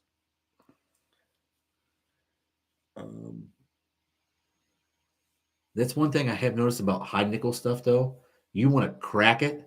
It is when you hit the point, that sucker's like shatters. Like it doesn't just crack. Randy Bowers, I have 3 cars from a 406 Ford on my 440. I would like to go to new proper ones, but it'll hook so hard I'm holding back. Thoughts?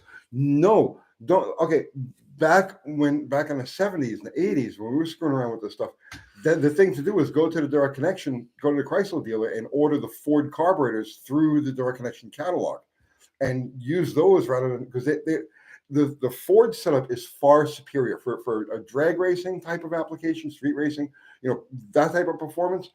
The Ford setup is so far superior to the Chevrolet or the Chrysler. The Chevy and the Chrysler use exactly the same thing. The 427, 435 Vet, and the 446 pack use the same exact carburetors. The 406 carburetors are the best ones to use in that application, period, the end. Unless you're going for originality. If you're going for originality, then yeah, you know.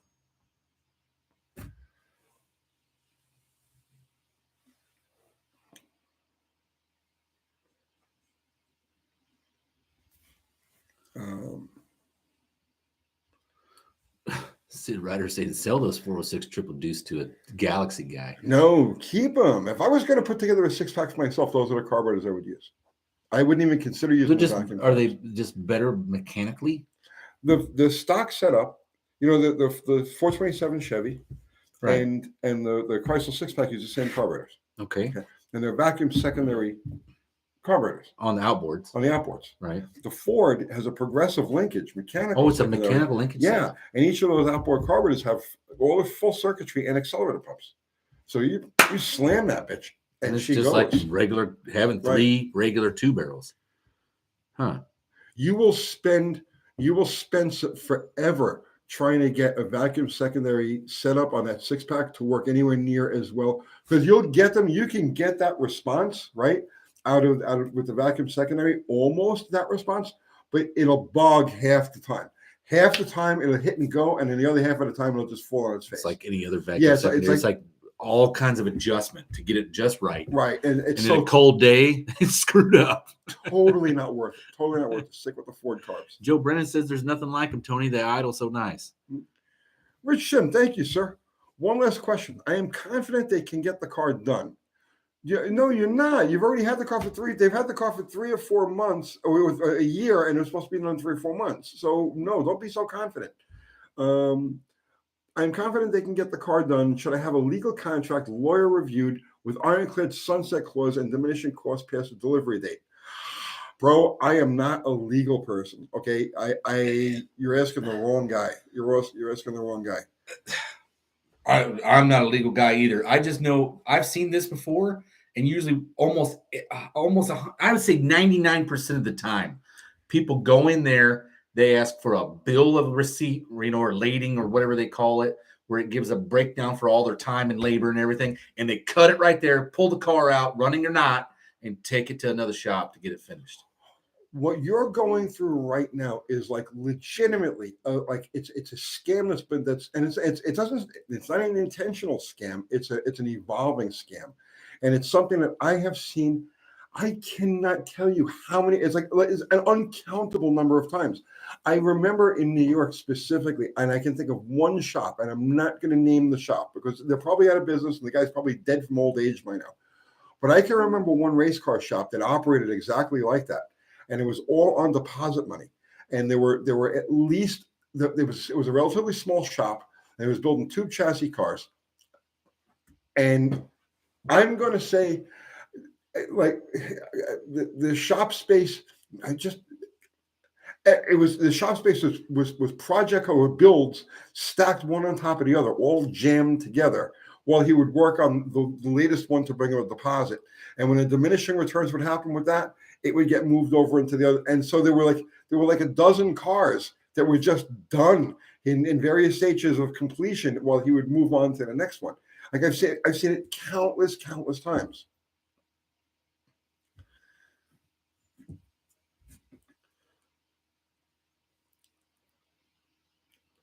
Mr. Will's Dying Breed Garage says it's the basic restoration shop process. Yeah, it's not just restoration shops. You know, it's body shops. I mean, body shop hell is a real thing. Oh, they used to call it body shop purgatory, yeah, and machine shop purgatory. Same thing. You take the parts in there, you pay half up front, and it would sit there for eternity. You just had that happen. I did. Yeah, it's just there's so many, and honestly, it's not that they start out as being dishonest people. They're like, oh, I'm going to rip these guys, I'm going to rip everybody off, right? They start out like freaking sincere, but what happens is just like the situation. You know what I'm saying? Like it's just a slowly evolving, so devolving situation, and it's a trap that so many people get involved in. It's one of the reasons why I stayed away from larger shops for myself. I always wanted a shop that was just in and out stuff, right? If I was going to have a car, if I was going to take a car in, it's like I want this thing done and out before I take the next major job in.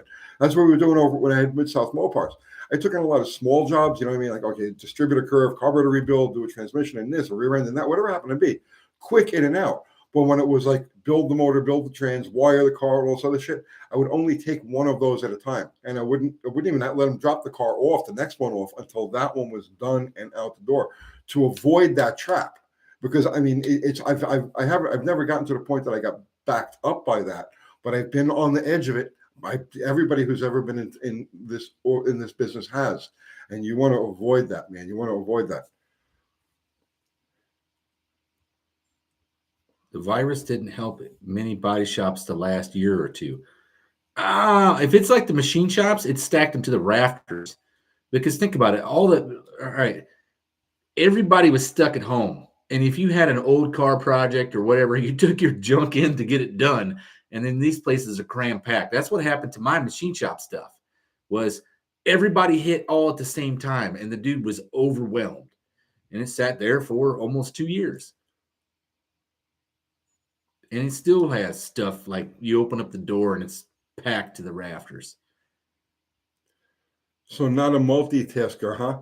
Robert, it has nothing to do with being a multitasker. It has to do with the pace that a job gets done and the pace that the money comes in and the pace that the bills go out. And you always have to go with the thing that's going to pay the bills right now. You know, you got payroll, you got the electric, you got the rent, you got the phone, you got all of these things all have to get paid. And when that deposit money runs out and you're still working on that car and you're trying to, okay, well, now, how am I going to pay this? How am I going to pay that? I just got a bill for this. I got to shut off my that. You got to go to another job. Right. Somebody comes in the door and says, hey, I got this big job for you, you know, and it's like, you know, another $5,000 deposit. Bring it in, brother. And boom, that deposit money now goes to paying all of the bills. And then you got to take the money from the last job to buy the parts for the new job. And it's just a cycle that goes and goes and goes. I have been there. Everybody who's ever been in that business has been there. And it's if you're not careful, it'll just suck you in. And that's the end of that. It's a bottomless pit.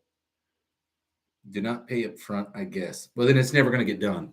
I'm going to tell you that right now, unless it's a small job, right? If you're taking a full restoration car in there, you're going to have to pay a majority up front. That's just how it normally, they can't order a single part without that. The shop is not going to front $50,000 to charge you $70,000. They'll go out of business before that happens. Sizzle chest. That's still awesome. Hey, man, we're at 2 hours.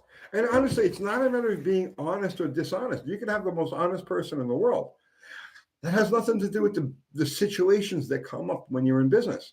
You can take the most honest person, literally the most honest person with the greatest intentions and capable of doing things. But circumstance is what leads to these things. Well, John Wilburn brings up a good point, too. Insurance jobs always bump regular jobs back. So and this is in big time in body shop world, right? You'll bring an insurance job in. It's guaranteed going to get done. It's going to get repaired. The insurance company says it's happening, but they're going through all the BS bureaucracy before they get the body shop guy a check. And the thing's just sitting there. He's not going to work on it. All right. So yeah, we're over 2 hours. We are going to pull the plug now. So what do we got to plug here? What do we got to plug? The No Name Nationals, September 30th, October 1st. Well, when is your live going to be on there? That's going to be Friday with John Wilburn, 8 p.m. Eastern time, 7 Central. It's actually a discussion about sponsorship for the No Name Nationals.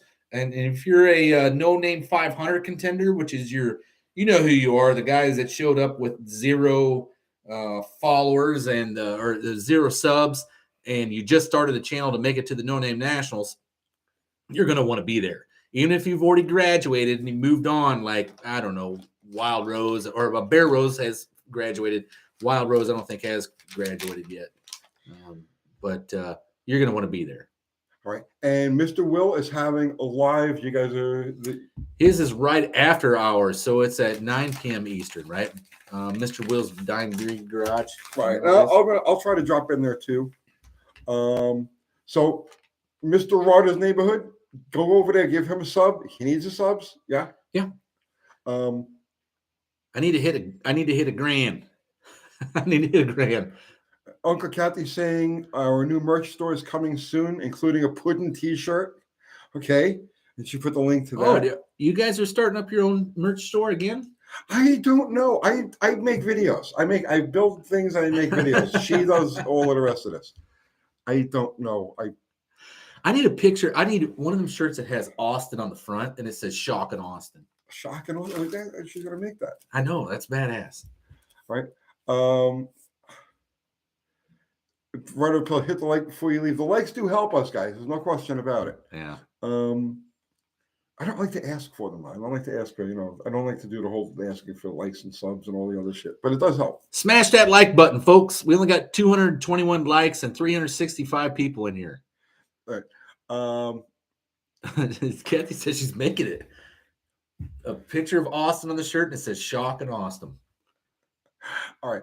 So all of our guys, and first of all, everybody who extended condolences towards Jim, you know, his collective group of friends and associates here all definitely appreciate that. He was a good guy. We're all sorry to see him go. Yeah, he was one of us. Our mods, John, Ari, Zero, Fubar, guys, Fubar the Axe. Yeah. Always. There was a lot of dudes getting axed tonight. Yeah. I saw it. Yeah, he's awesome. He's awesome. They're all awesome. They were actually thinking something to put on there that was trollish, and he just axed them as soon as it happened. Thank you, guys. Everybody contributed super chat as always. Thank you. Keeps the bills paid. Everybody contributed just with your presence and good conversation. Thank you for being part of the best, fastest growing automotive community in all of YouTube. We have so many channels right now that are just in the satellite of all of this. It's growing like crazy, and the enthusiasm and the motivation of all of these guys just blow me away constantly. The inspiration. It's they're great. inspiring. It's great. Of course, Willie King, we don't forget to shout out Uncle Kathy, Ultra Kathy, who handles I thought all we of this shit. went like there was a whole new evolutionary step for that, wasn't there? Uncle Kathy, Ultra Kathy is the next step. No, I thought it was another step beyond Ultra. Oh, Super Cub. Yeah, but that's what we call around. No. She said it, whatever it was. And we said, oh, yeah, that's what it is. The next evolutionary step. So Ultimate Kathy. There you go. So that's it, guys. Sunday night, our real Sunday Night Live show, 7:00 Central. Next week, we have Steve Maggs is going to be with us. Beyond Kathy. Beyond Ultra Kathy.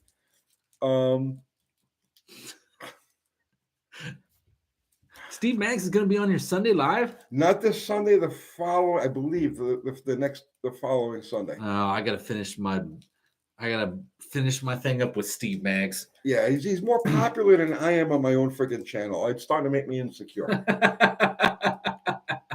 Well, I just like when he gets automotive delirium, and he just starts rattling stuff off, and you're like, I feel kind of like that. What is it? The Chinese proverb, like, here, take all my power, and then all of a sudden your brain swells and your head explodes. That's how I feel when Steve Maggs is on. All right, guys, that's it. I'm pulling a plug, and we'll see you. I never know how to end this because the videos always say I see you tomorrow, but I'm not going to see them specifically tomorrow. No, you say from me and Dallas and beyond Kathy, we're wishing you a Merry Christmas and a Happy New Year. There we go. You and all of yours. And Kwanzaa. Don't forget Kwanzaa. Some of us do celebrate Kwanzaa. Okay. And what's the other one? Hanukkah, Shalom, and Festivus. Break out that aluminum pole. It's April, man. It's the holiday season. All right, guys. We're all out of here. Good night.